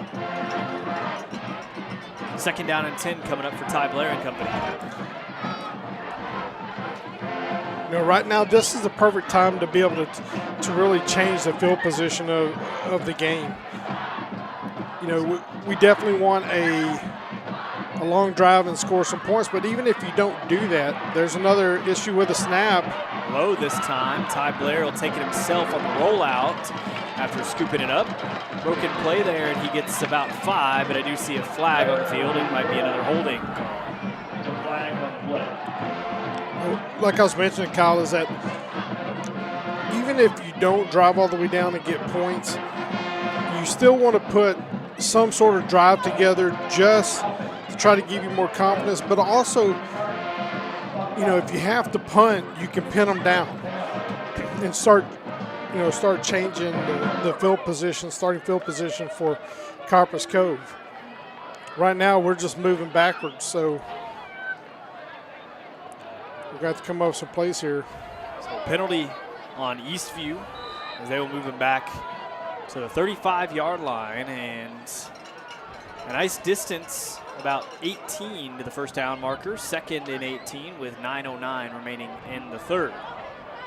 Shotgun snap, Ty Blair has it. He's going to roll out to his right, gets away from a couple tackles, keeps it himself, gets upfield for about a 4-yard gain. They'll mark him out at the 40, so give him 5. And it's a 3rd down and 13 now. The line to gain to be the Bulldog 47. Clock's at 9:01 after the run out of bounds from Ty Blair. 2 wide receivers to the right, 1 to the left. They're going to look right, look back left. He's going to roll to the right. Keep himself one more time. Tripped up and gets maybe a yard, if even. They will not give it to him. Maybe even lose a yard. They will pull him back on 4th down to a 4th and 10 now, or 4th and 15 on the loss from Ty Blair on the rollout. So the punt team is on the field, and back-to-back punts here to start the second half. Definitely a little different than what it was in the first. Teams are prepared for one another. The punt is up, no fake from Eastview. And underneath it, Trishan Glass will let it roll, and he picks it up at the 15, turns around away from the defender, gets 15 on the run, down to 30, and Glass, that could have been dangerous. He didn't necessarily have to grab the ball there, but it was going to roll probably within the 10, so got a good bounce into his chest, and he just took it for himself and made a nice move and picked up 15 on it to give his team a little bit better field position than what they could have had. Yeah, those are those plays where you see what he's trying to do, trying to make something happen, but you know, some of the coaches over there are like, what are you doing? What are you doing? Definitely. just let it go, let it go, let it go. So, but so shotgun formation, Cass, and they're going to hand this one off to the running back, Cuthbert. He's going to break out of a couple tackles, but not get back to the line of scrimmage as he loses a yard on 1st down, and a 2nd down and 11 coming up from the 29 for Copperas Cove and the Bulldogs. The Bulldogs running on 1st down. Clock ticking down to 8 minutes left in the third. So we've been through 4 here in the second half. Look how the offense just spread and out. A blitz coming. He jumps up to try to block the pass. Not enough. The DB away on the run, and the running back. A nice tackle there as they're continuously jumping on the backfield. You see now that there was a lot of pushing and shoving. 3 Copperas Cove guys on 1 Eastview player, and we will see what the call ends up being, but I have a feeling Copperas Cove is going to have to move themselves back 30 yards after that play. It looks like an offensive lineman on the field hurt too. We'll see who that is as soon as we can. Yeah, notice on that play right there, Kyle, you don't really see this that much. The furthest receiver to their left and the furthest receiver to their right were literally on the out of bounds lines, and so they're trying to really spread out Eastview's defense. But let's see what. So it is 56. That is Marcus Uni, the 6'4", 300-pound offensive lineman, the sophomore, the little brother of Michael Uni, a senior who's 6'8", 330, and one of the brothers, and just needing some help off the field as struggling to walk it off. Hopefully everything is okay with Michael and gets him back out on the field shortly. But During the play, we have a flagrant unsportsmanlike. Number 56, defense. 50 yards defense from the end of the run. of Eastview. Flagrant unsportsmanlike is what you're hearing. So From the Dolphins. It's Marco Sanchez. So they're going to move this one up 15 yards from the spot of the foul and not the end of the play. Unless it is. So it is from the end of the play, 15 yards. So big play there on an already big play from Copperas Cove. And now the Bulldogs at the 30-yard line of Patriots territory. 7:53 left on the clock. Patriots leading it by 3 in the third quarter.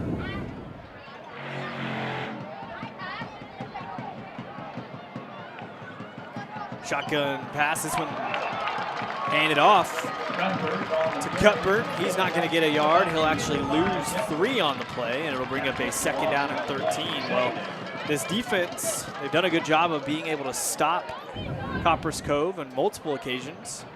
That was sophomore Ty Temples, and he did a great job of getting in the backfield.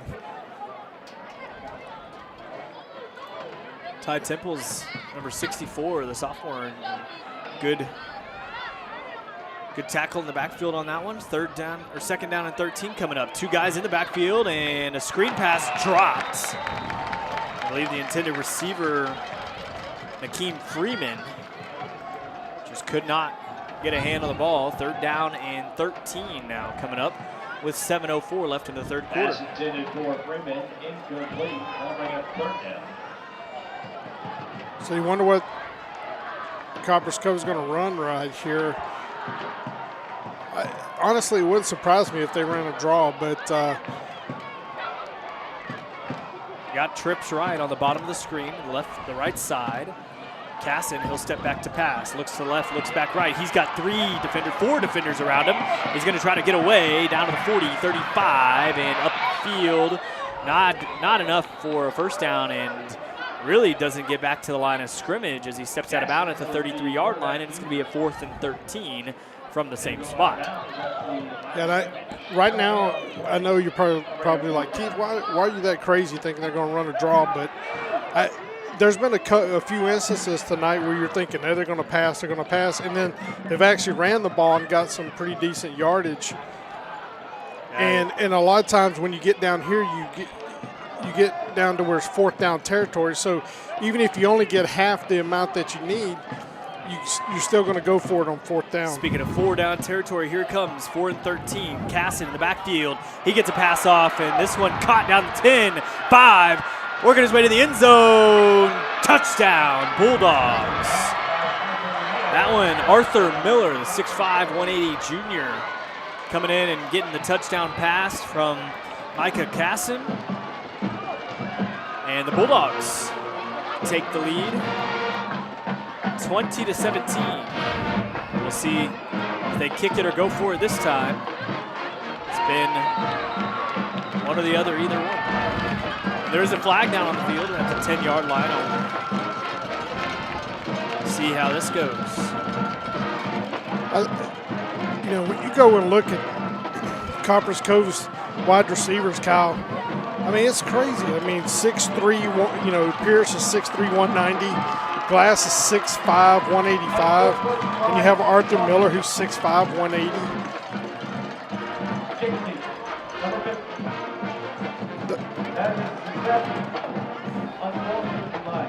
So number 50, Dominique White, he is ejected from the game. His second unsportsmanlike conduct call in the game. And just like in soccer or basketball or any other sports, except for baseball, it's 2 strikes and you're out.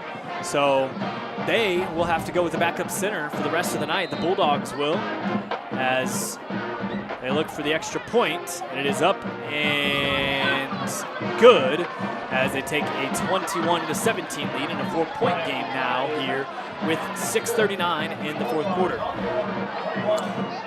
But going back to my previous point about the wide receivers for Copperas Cove, it's amazing. I mean, it's hard. You really don't see a lot of these teams with wide receivers with the size that they have, and right there, that proved beneficial to them. But we still got a long ways, folks. We're only down by 4, 6.5 to go here in the third quarter.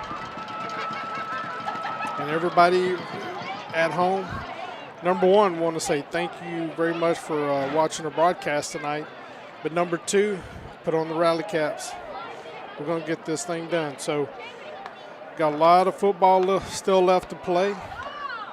And these young men, they're battling their hearts out. So this is what else would you rather be doing right now, Kyle, than being here on Friday night on the start of a holiday weekend, 3 days off. 3 days off. And guess what? You got high school football tonight.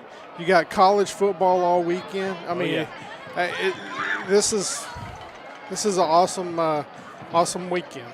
And one of the best times of the year, as it is now September as well, and things just starting to not feel like fall, but look like fall with football, and hopefully some cooler weather soon. But here comes the kick from Copperas Cove. They'll have to move back 15 on the unsportsmanlike conduct call. This one caught by Guerrero. He's going to get this one busted loose down to 30, 20, 10, touchdown! Cormac Guerrero. Wow. And what a way to get yourself back in. Didn't even have to run a play on the next drive. Cormac Guerrero puts the ball in the end zone, and the Patriots have another lead, 23-21. 6 minutes, 28 left in the third quarter. That big playability just came through right there, and wow. You could just really see the patience of Guerrero as he just took a couple seconds to read the field and then just, boom, turned on the speed and he was gone.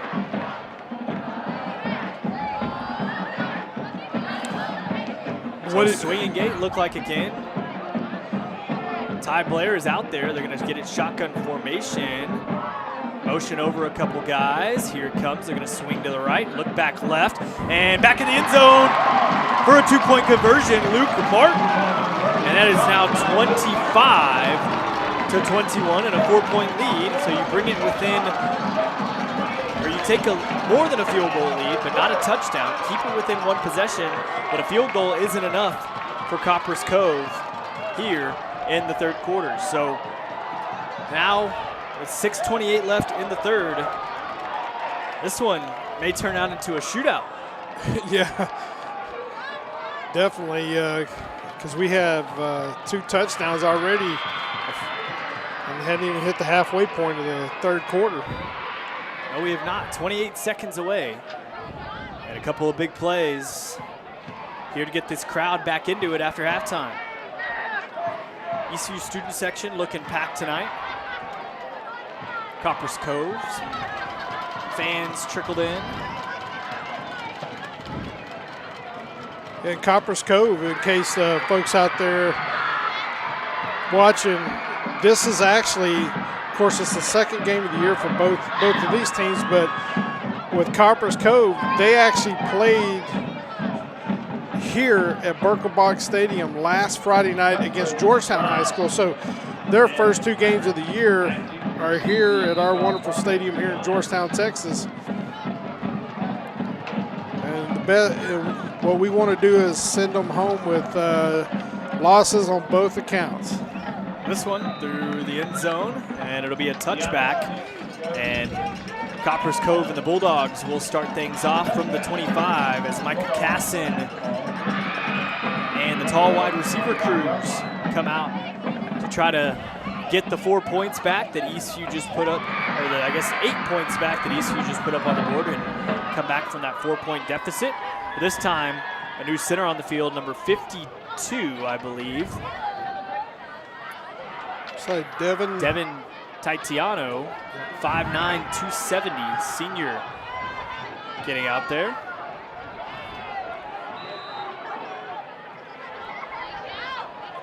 So 2 wide receivers to the right, 1 to the left, running back in the backfield. They're running up the middle on the first play of the drive. He gets a couple on the run on the outside. He'll pick up 5, and it'll be 2nd down and 5 from the 30.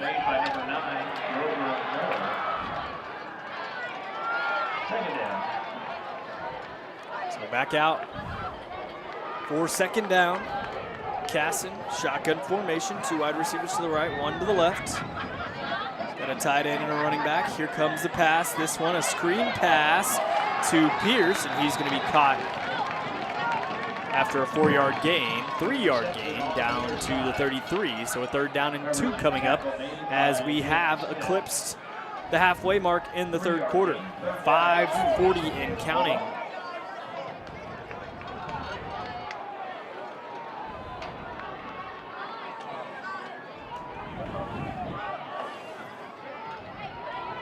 Here it goes once more down the middle. You've seen them run that play a few times tonight, Kyle, and like we said, they have such a big offensive line, and they're doing a quick snap, so they're just allows them to get that yard or 2 that they needed. So they get to the 35.5, which is enough for the 1st down, and a 1st down and 10 now from that 35.5-yard line. The nose isn't quite to the 36. Comes the snap, shotgun formation. They're going to hand it off, but stopped on the play as cutback got handed the ball, but whistles blew before he could take a few more steps. False start on the offense now, and the Bulldogs lose 5 yards on the play. 1st down and 15 now coming up for Copperas Cove. Yeah, 5.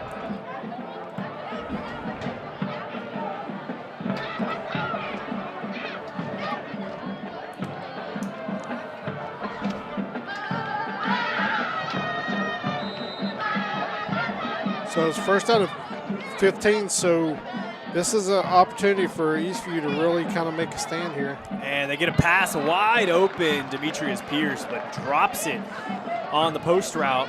Would have had a 1st down at completion and a lot more room to go. Only 1 or 2 defensive backs even in the area or beyond him. And just fortunate there for Eastview to see the dropped ball. And a 2nd down and 15 coming up now for Copperas Cove. 5-minute mark. So when we'll snap the ball. Casson, shotgun formation, here it goes. Pierce, he's got a long throw, and there it's up and dropped. What coverage by the quarterback, Jordan Young, the senior, coming up big with the pass breakup on Demetrius Pierce. And a massive size difference there. Almost half the height, but still with the PBU. Well, we need to take advantage of this situation because they've dropped a couple of balls that they probably should have had. But you know what? We're in this situation. It's 3rd and 15. It's time to get a stop here so we can get this ball back and get good field position. 3rd and 15. Casson shotgun. They're going to dump this one off. Running back screen. He's going to get up 2 yards on the play and nothing more as they are still behind the original line of scrimmage. It'll bring up a 4th down and long.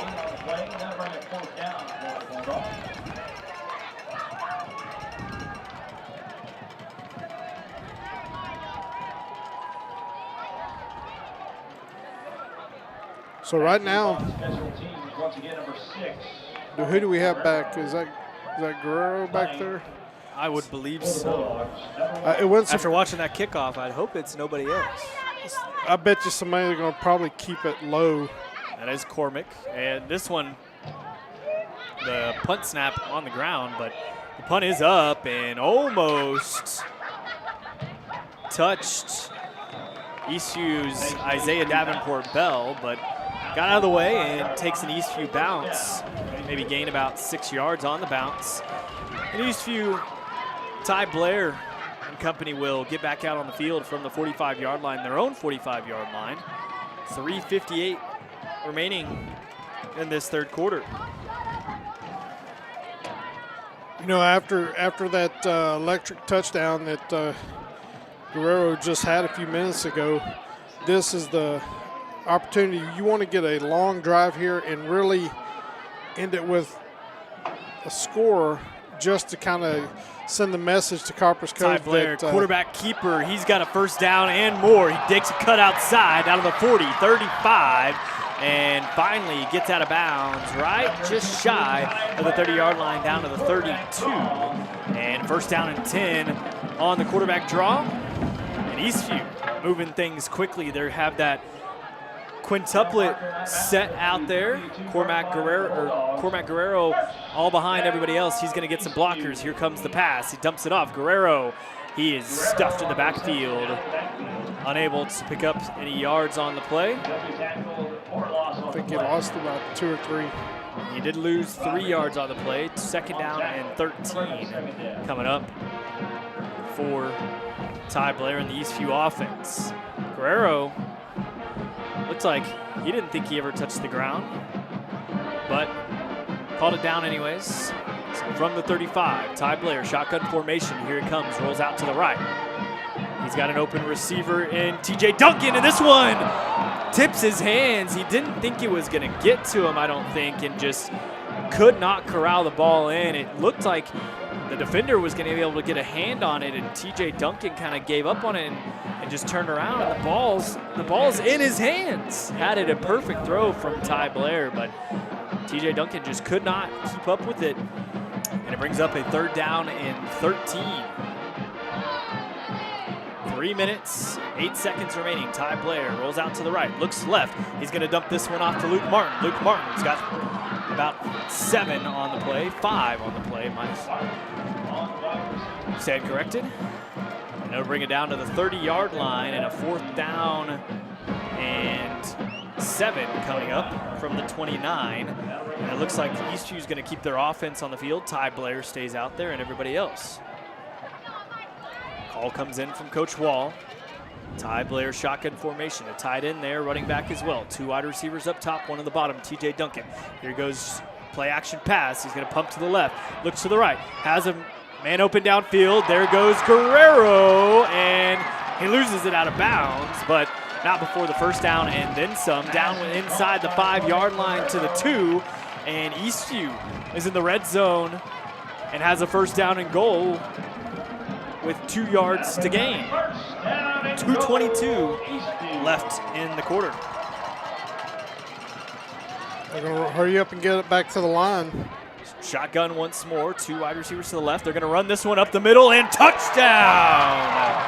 Kareem Edwards, the senior running back, gets in the end zone for 6, and the Patriots have a 10-point lead, 31-21, pending the PAT. But like I was mentioning earlier, Kyle, this was a really good drive, and it's exactly one that we needed because, yes, we were ahead, but you know what? We want to be able to set the tone for the remainder of the game. We only have a little over a quarter left. So the offense comes out on the field for the PAT attempts. The 2-point conversion looking for Eastview. They're going to snap the ball, I formation. They're going to check the snap. 5 seconds to go. They don't have much time to call anything. 2-1, and it's a direct snap as they fake throw, and Ty Blair in the end zone. Caught! 2-point conversion. Good on the trick play. That one, Edwards got the direct snap, tossed it back. Looks like Ty Blair can play wide receiver for us too. Tossed it back, and it looked like Ryan Pullen was the man who threw the pass, and Ty Blair comes up with a extra point reception rather than catch, and it is now 33-21 with 2:19 remaining in the third quarter.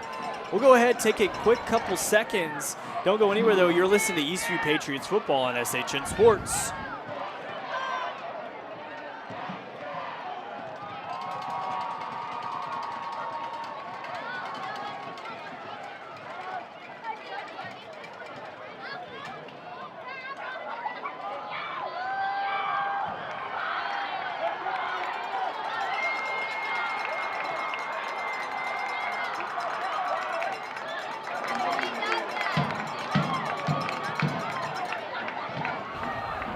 Eastview leading it by 12, 33 to 21, 2:19 remaining in the third quarter. Eastview offense, Cormac Guerrero, Ty Blair go over to the sideline, hyping up the crowd, trying to make some noise now with a 2-possession lead. And Eastview will kick the ball away to Copperas Cove. The kicker, Astral Diamas, gets this one off inside the 5, received and caught. Get a run on it from the running back, Akeem Freeman, gonna get down the field. It looked like he was caught pretty far back, and he somehow was able to get through for about another 20 to 40 yards. So it looks like there might be a reason why he was able to get that yard. So he was caught. You were right. He was caught around the 20, and ended up getting about 20 more yards on the run. But you see the flag on the field, and it is on Copperas Cove. And that means Eastview gives themselves a little bit better spot for their defense to come on and try to defend it. And Copperas Cove will have to start from their own 20-yard line. So rather than the good return that Akeem Freeman gave his team, it's taken back to the 20, and they'll have an 80-yard field to play with, and 2:09 left in the quarter. Third quarter, 33 to 21. The Patriots are leading it. Casson has 2 wide receivers up top and bottom. They're going to hand this one off to Freeman. Freeman up the field. He'll get about a yard on the play, but nothing more as he's stuffed at the line of scrimmage. 2nd down and 9.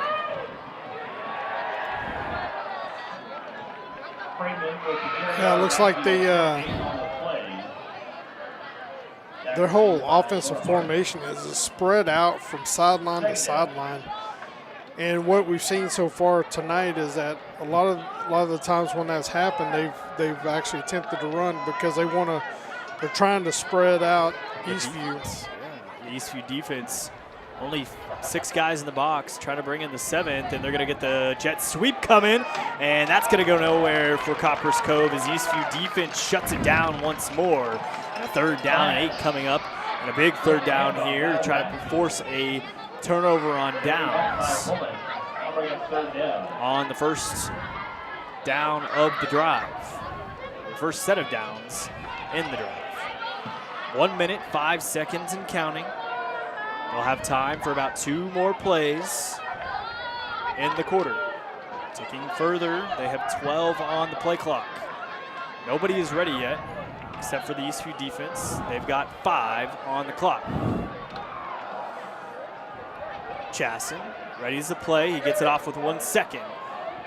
He's got some room in the pocket, steps up. He's going to take it himself. He's got a 1st down and about a yard. Picks up 9 on the play for a 1st down and 10. I think that might be the last play of the quarter. There's 35 seconds. It's about a half a second behind the play clock. So they'll have to run 1 more before the quarter. So 4th quarter coming around the corner. 20 seconds remaining in the quarter for Copperas Cove. 1st down and 10 from the 31. Casson in the backfield. Shotgun formation. 1 wide receiver on the bottom, 3 to the left. He's going to roll out to the single receiver side, and the pass is out of bounds and incomplete. With 4 seconds remaining, they'll have 1 more to show in the 3rd. They'll bring up 2nd down. 4 seconds remaining in the 3rd quarter. 4 seconds remaining once more. 10. First down, or second down and 10 from the 31. Copperas Cove looking for the play on the sideline. Should be last play of the quarter. Casson, low snap, he loses the ball and has to fall on top of it, loses 6 on it, and that is the last play of the quarter as we switch sides. We'll take a quick break as well. The Patriots are leading this one 33-21. Don't go anywhere. You're listening to Eastview Patriots football right here on SHN Sports.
Welcome back to Birkelbach Field here in Georgetown, Texas, and it is time for the fourth quarter. I'm Kyle Owen, alongside me is Keith Burris, and we reach you into the final 12 minutes of the ball game. Patriots leading at 33-21 as we enter the final quarter of the night. 12-point lead, and it's been a long time coming to get here.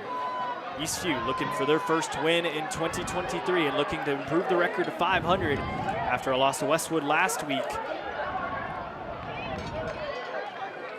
Copperas Cove, a third down and 16 after the fumbled snap. And this one, he's gonna have to step up in the pocket. Casson breaks a couple tackles and taken down around the 37-yard line. And I thought that was funny. One of the Copperas Cove players had a yellow mouthpiece and he threw it at the quarterback, signaling like a roughing the passer, trying to throw like, oh, I threw a flag. There was a dangerous tackle up in the upper neck area, grabbed him by the shoulder pads and threw him down. But once the quarterback tucks and runs the ball, he is a live player. And well, you know, Kyle, earlier in the game, they were on the other side of the field, and they actually went for a fake punt. So fourth down, they do do punt it this time. You're right, they did go for a fake punt last time, and this time the punt, a short punt of about 23 yards, lands about the 40-yard line in Bulldog territory. And Eastview will have a 60-yard field to try to find another touchdown. Take an 18-point lead. This is the time, Kyle, that, you know what, let's put this game out of reach. This is the time if you want to have that long drive that just drains the clock. This is the time that you want to have it. So Eastview back out onto the field for the first time in the fourth quarter. In the backfield is Edmondson along with Ty Blair. They're going to shotgun pass this one over to the left side. Guerrero, he's got a first down and more. He spins and gets out of a tackle, picks up about 16 on the play. They'll give him 15 down to the 45-yard line in Patriots territory. So Guerrero with the 15-yard catch on first down to give him a new set with 10:54 remaining in the quarter. I tell you, when Guerrero gets the ball, it's just hard tackling. Guerrero and another pass to incomplete. And good coverage there by the defensive back, Darius Milo, 6-foot cornerback out of Copperas Cove. All over Guerrero on that play. Not much room for Guerrero to find that ball. Good pass by Ty Blair, though, to keep it in Guerrero's possession and not the defensive backs. So Ty Blair in the backfield with Edmondson. Guerrero to the left. TJ Duncan on the right. Bottom of the screen, here comes Guerrero across the field, his jet sweep. Quarterback gives it away, Guerrero. He gets knocked down by defenders, uses the defender to step back up and picks up another first down on 2nd down and 10. So an 11-yard run from Guerrero on the jet sweep.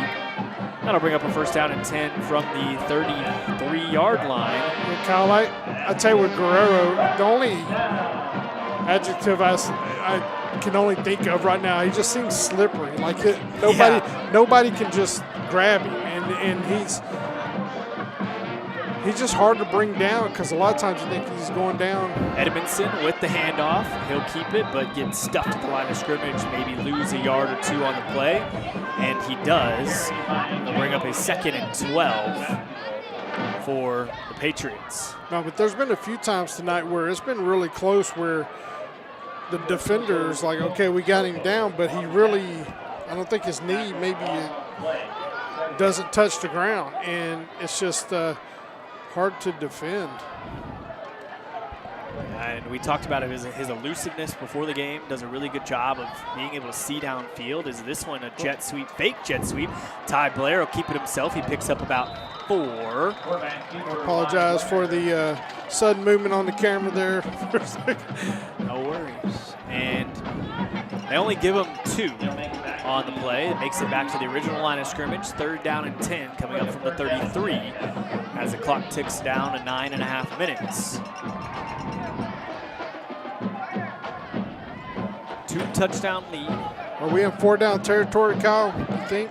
Depends if the kicker has the leg. If you get the kicker have the leg, and you can make it a definite 2-touchdown lead. Here comes Ty Blair. Shotgun pass, doesn't have much room. He'll have to keep it himself. And he is taken out of bounds behind the line of scrimmage. Loses about a yard on the play. They'll bring up a 4th and 11. And it looks like Ty Blair and the Patriot offense will stay out on the field. So answer your question, yes, 4-down territory.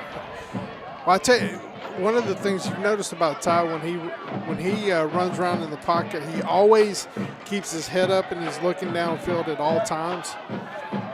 So he's always looking to get that big play. Rolls out to his left. Ty Blair gets it to Guerrero. Guerrero with the first down on 4th. And he'll pick up 14 on the play down to the 20-yard line as the clock ticks to 9:06. And ECU Patriots a new set of downs inside the red zone. Did you hear that? Tick, tock, tick, tock. Keep that clock running, folks. So Great Ty drive. Blair, empty set, trips right, 2 on the left. He'll look to his right first, rolls out to the right, pumps fake, looks upfield, breaks a tackle, but taken down. A 5-yard sack by Gabriel Rodriguez, a backup quarterback for Copperas Cove. 5'11", 190 listed as the quarterback, playing linebacker today.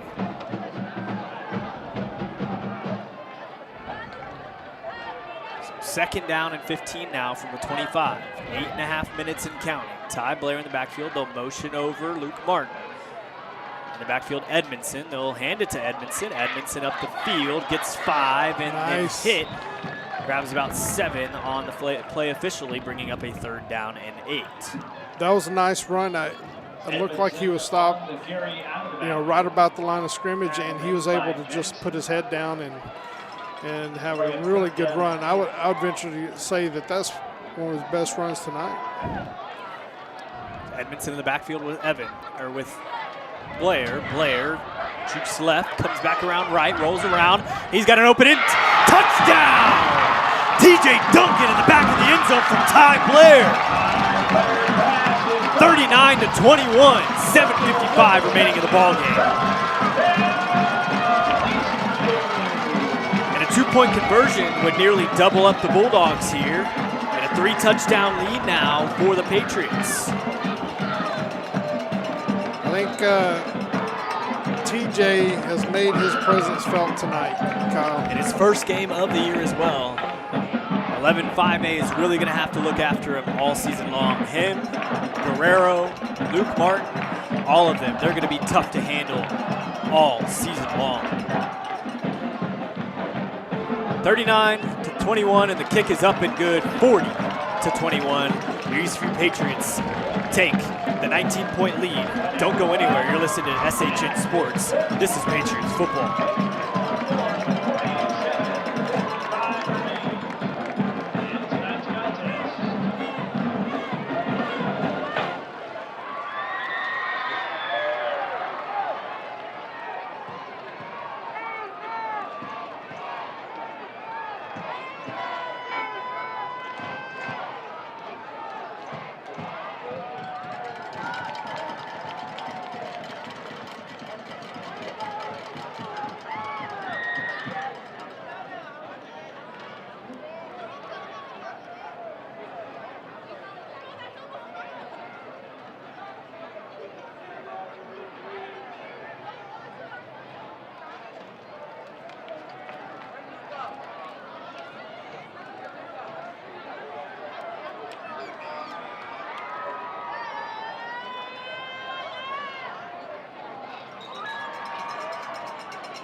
Welcome back to Birkelbach Field here as the Patriots lead it 40-21 in Georgetown, Texas. Copperas Cove and the Bulldogs haven't been able to respond in quite some time.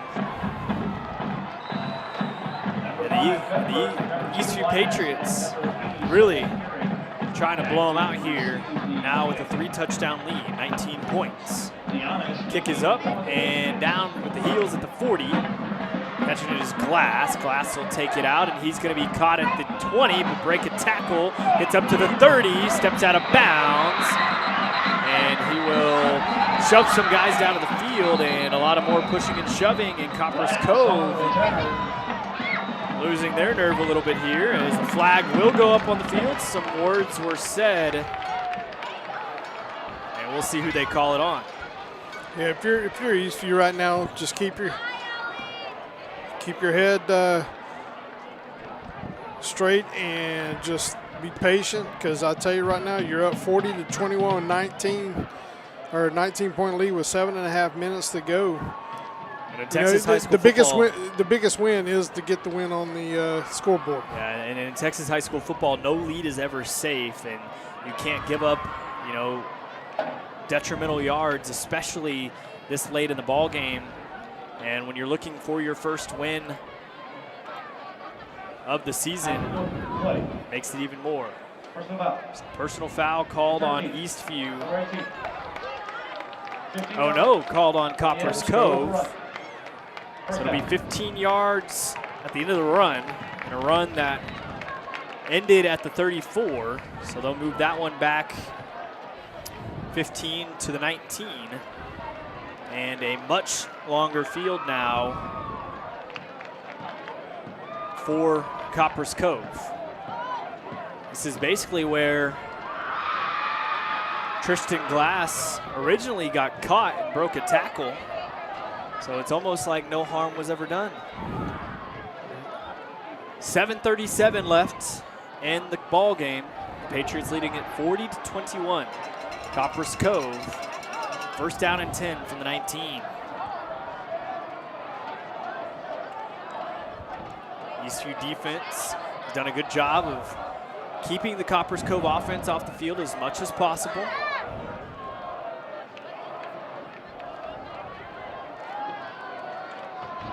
Letting the offense work for the Patriots. So back out on the field, Micah Casson. He's shotgun formation, has some time, and that's going to be a pass interference as Demetrius Pierce gets hung on around midfield. And fortunately for Eastview, it's not a spot foul here in high school football, just a 15-yard penalty. So they'll move that one from the 19 back to the 34, and so it's almost like the other penalty never happened. So just trying to keep it at bay and maybe no more penalties from either side. And we'll just let things go like nothing ever happened. Yeah. No harm, no foul, I guess. But right now with the Eastview defense, the main goal is just whatever happens here, just to keep the Bulldogs in front of them and tackle inbounds, make the clock run. Shotgun, Glass to the left, Pierce to the right. Keeping himself, and boom, a big hit. And they're going to call that targeting as some more pushing and shoving goes on by the offensive line. And that is definitely going to be a targeting penalty. I know I called on the field. I know that there's no review here in high school football, but they will talk about it and try to figure that out.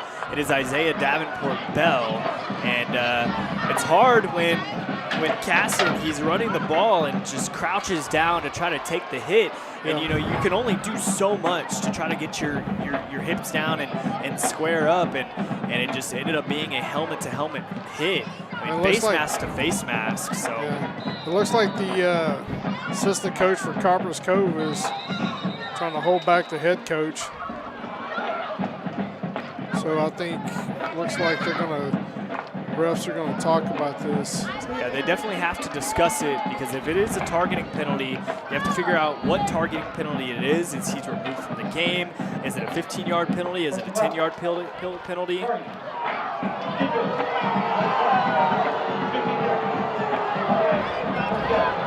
So they did give him the 15-yarder. I couldn't quite hear who that was on. It was Isaiah Davenport Bell, number 20, the strong safety. So it is the 15-yard penalty, and Davenport Bell isn't leaving the field, so it looks like it was not an ejection.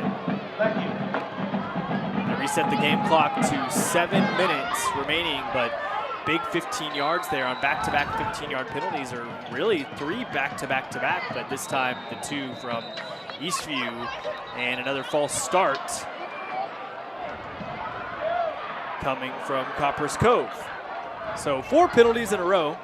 Last week, we nearly saw 0 penalties all night long, and this week, I think there's been about 10 in each half, at least so far. Yeah, this last minute of the time on the clock has taken about 10 minutes to play, it seems like. So we got a first down and 15. First down and 15 from the 49. 6 minutes, 48 seconds and counting. Shotgun snap to Jackson. Nope, this is the backup quarterback, King, and he's almost hit from behind. Caught downfield, breaks a couple tackles down to the 15-yard line. That was Daniel Esquiedo, as he'll grab about 30 on the play. Well, I tell you, Castle was just a split second away from getting hit from behind. And Anthony King, and a quarterback now for Casson after the hit, just almost sacked on the play, but threw a dart instead. Here comes King once more. He's going to look to the left. He's got a wide receiver in his running back. They're going to pick up a couple yards down to the 5, inside the 5 to the 1, and saves the ball, and the ball is loose, but they're going to say it will remain Copperas Cove ball, as nobody had possession on the way out. So 6:03 is where the clock stops. Somebody's getting excited out there. Yeah, right underneath our mic. So 6:03 remaining in the game.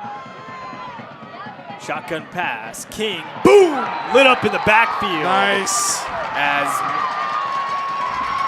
Malik Cuthbert just laid out behind the line of scrimmage, loses about 5 on the play, down to the 7, and a second down and goal coming from the 7 now for Copperas Cove. The clock now underneath 5 minutes and 40 seconds, ticking down to about 5.5 before the play will begin. I know that doesn't seem like, or I know it is a lot, but at the same time, what even helps us is that the clock's still running right now, Kyle. Continuously. Here comes King rolling out. He's down back by the 20, and he's picked off at the 5. That is an interception for Eastview. And the Patriots have the ball with 5:15 remaining in the ball game. Who got that pick right there? That's number 11. It looks like, is it? Number 11, Ronnie Goldman III. And the quarterback showing up and showing out. Second interception of the ball game. One against Casson, one against King. And Eastview with 2 goal line interceptions. And the offense gets to make their way back out on the field and try for a 95-yard touchdown. And gives them plenty of room to run the ball and try to run some clock off before either scoring or giving it away. So first down and 10 from the 5. Ty Blair hands it off. This one busted up the middle.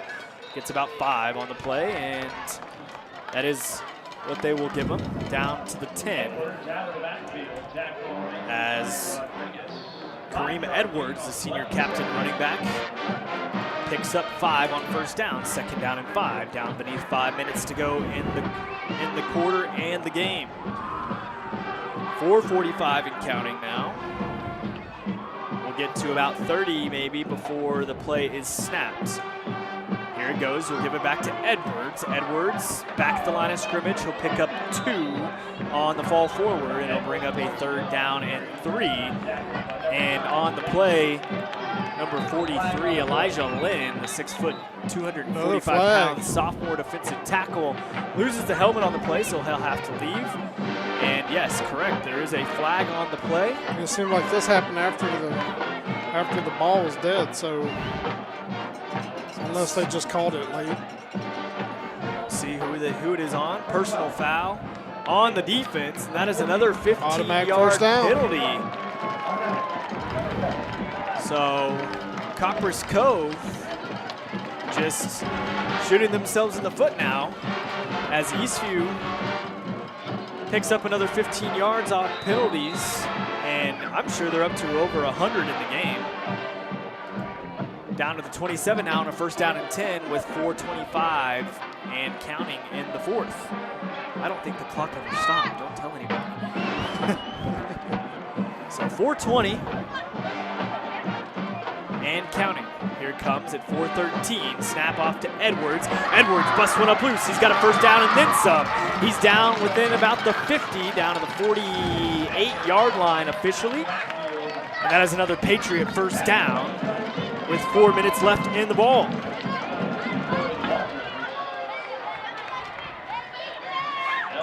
This is when you just assert your will on Copperas Cove and say, you know what, we're gonna drive this ball down, just run clock out, and you're gonna have to stop us. Kareem Edwards, I think in this drive, has picked up as many yards as he has in the game, and what a better time to be the workhorse and get this clock just continuing to churn down to the final minutes of the game. 3.5 minutes remaining when the ball will be snapped.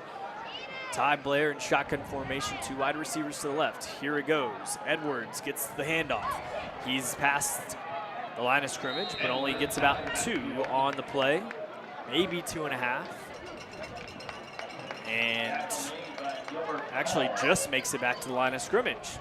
So second down and 10 coming up, but the clock still ticking down past 3 minutes remaining in the game. Both teams have all their timeouts, so I think the Bulldogs right now, they're just allowing the clock just to tick, so that just benefits Eastview. Here goes to Edwards once more, down the middle. He'll get about there you go. 3 on the push, maybe 4. They do give him 4. And they'll bring this one up a third down and 6. Those are the plays right there you don't see in the box scores every day. Right there, he was stopped at line of scrimmage and he just kept churning and he got himself 4 yards. So a little help from the offensive line as well, as this Eastview offense trying to eat up as much clock as possible. It'll get down to about 2 minutes before the ball is snapped. Ty Blair in the backfield. We may see a pass play for the first time in a while. There it is. He'll look left, look back to the right, rolls out to the right, and will just ground the ball at 1:58 remaining in the game. 40-21 though, 4th down and 6 coming up, and looks like Ty Blair and the Patriot offense will stay out on the field. One of the things too that you're seeing earlier in the game, we were snapping the ball with 15 to 20 seconds left in the clock, and so can't even think of it now. But the play clock, we were typically snapping about 15, 20 seconds left in it. Now you can tell we're consciously snapping the ball with about 5 seconds to go or less.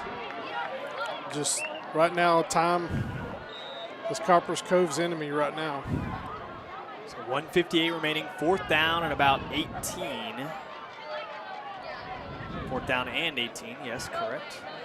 Ty Blair by himself, and he's going to punt it, and a pooch punt will drop at the 35, caught at the 37, and just give some more room to the Bulldog offense to try and recover the 3 touchdown deficit they hold.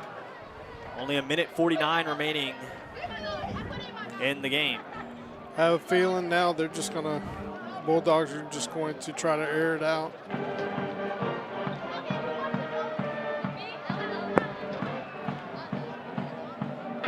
It's the only way you can get back into it. Can't lose much time on running the ball. If a pass and it's dropped, stops the clock. Or if it's caught and got out of bounds, it's stopped as well. I want to try to pick up as many yards as possible on those 2 plays. Here it comes, 1st down and 10. King in the backfield. He'll step back up. He's going to keep it himself. And he drops the ball. That's the Eastview ball. There goes the defensive lineman who picked it up. And that will be Patriot football. That on the recovery, Grady Dickerson picks up the fumble recovery, and the Patriots will retain the ball around the 40-yard line. And Copperas Cove, it looks like their bell is tolling. And the Eastview Patriots may walk out of here 1-1 to start their season. And defense really have come up with some big plays tonight. And also, especially since King's come in the last couple of drives, they've really put a ton of pressure on him and made him right there. He fumbled. Then, of course, the previous possession where he threw an interception. You hope Casson, I hope everybody hopes that he's all right and he's doing nothing serious is wrong. So 142. This one's going to be handed off to Edmondson. Edmondson will pick up 4 on the run, and he'll be stopped in playing field. So the clock will tick down, and it doesn't look like the Bulldogs, Copperas Cove, are going to use any of their timeouts. And well, looks like they're just pretty much lay down and give this one to Eastview. Yeah, looks like they're pretty much saying, you know what, we're going to take the L on this one. So the clock will be at about 1 minute to go when the ball gets snapped. That means we'll have 2 more snaps, and with the amount of downs, it's official. Yep. Eastview will win this game, barring any crazy outcomes like a fumble or anything like that, as Edwards will take this one up the middle, pick up a yard, but stuffed. From there, they do give him that yard, so it'll be 3rd down and 5 with 41 seconds remaining on the clock. The difference between the play clock and the game clock is about 5 seconds. So as long as the ball is snapped 1 more time, Eastview will be able to walk this one home. Yeah, there's 20 seconds left on the play clock and 25 on the game clock, so yeah, you got to wait.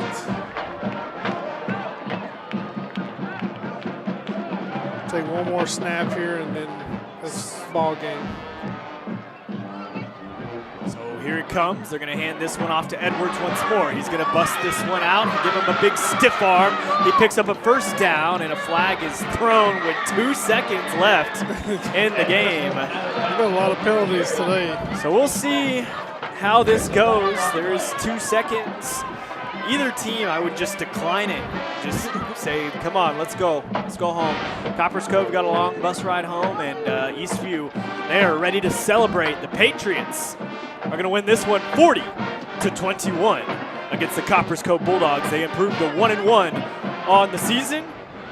Ty Blair, Cormac Guerrero, TJ Duncan, Luke Martin, Kareem Edwards, all on offense, just doing their jobs. Offensive line doing a great job, and another 15-yarder, Kyle. Another 15. I mean, we've had a lot of 15 yards, and that is the ball game, folks. And Eastview improves to 1-1 officially, and will take a 40-21 win over the Copperas Cove Bulldogs as teams meet in midfield to shake hands. The Eastview Patriots will be 1-1 shaking hands, while Copperas Cove 0-2 across the field.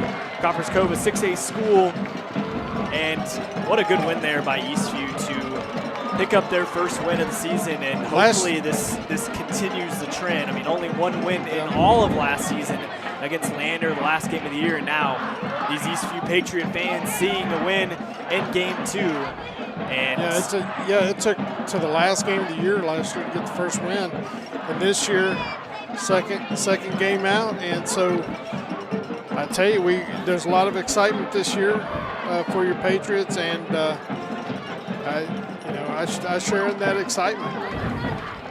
So, as we said it, 40-21, the Eastview Patriots will come away with the win here at Birkelbach Stadium.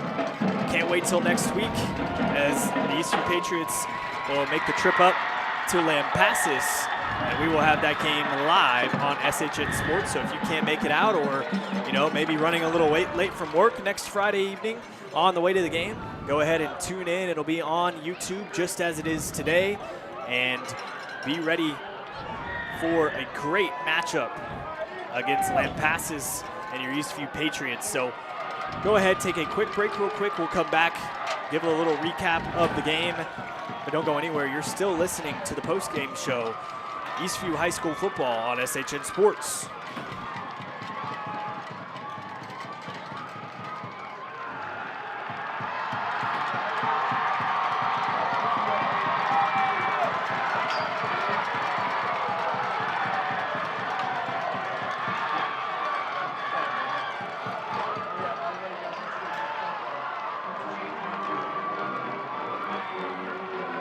Your Eastview Patriots with a 40-21 win here in Birkelbach Stadium as the team and the students celebrate their first win of the 2023 season, with hopefully many more to come.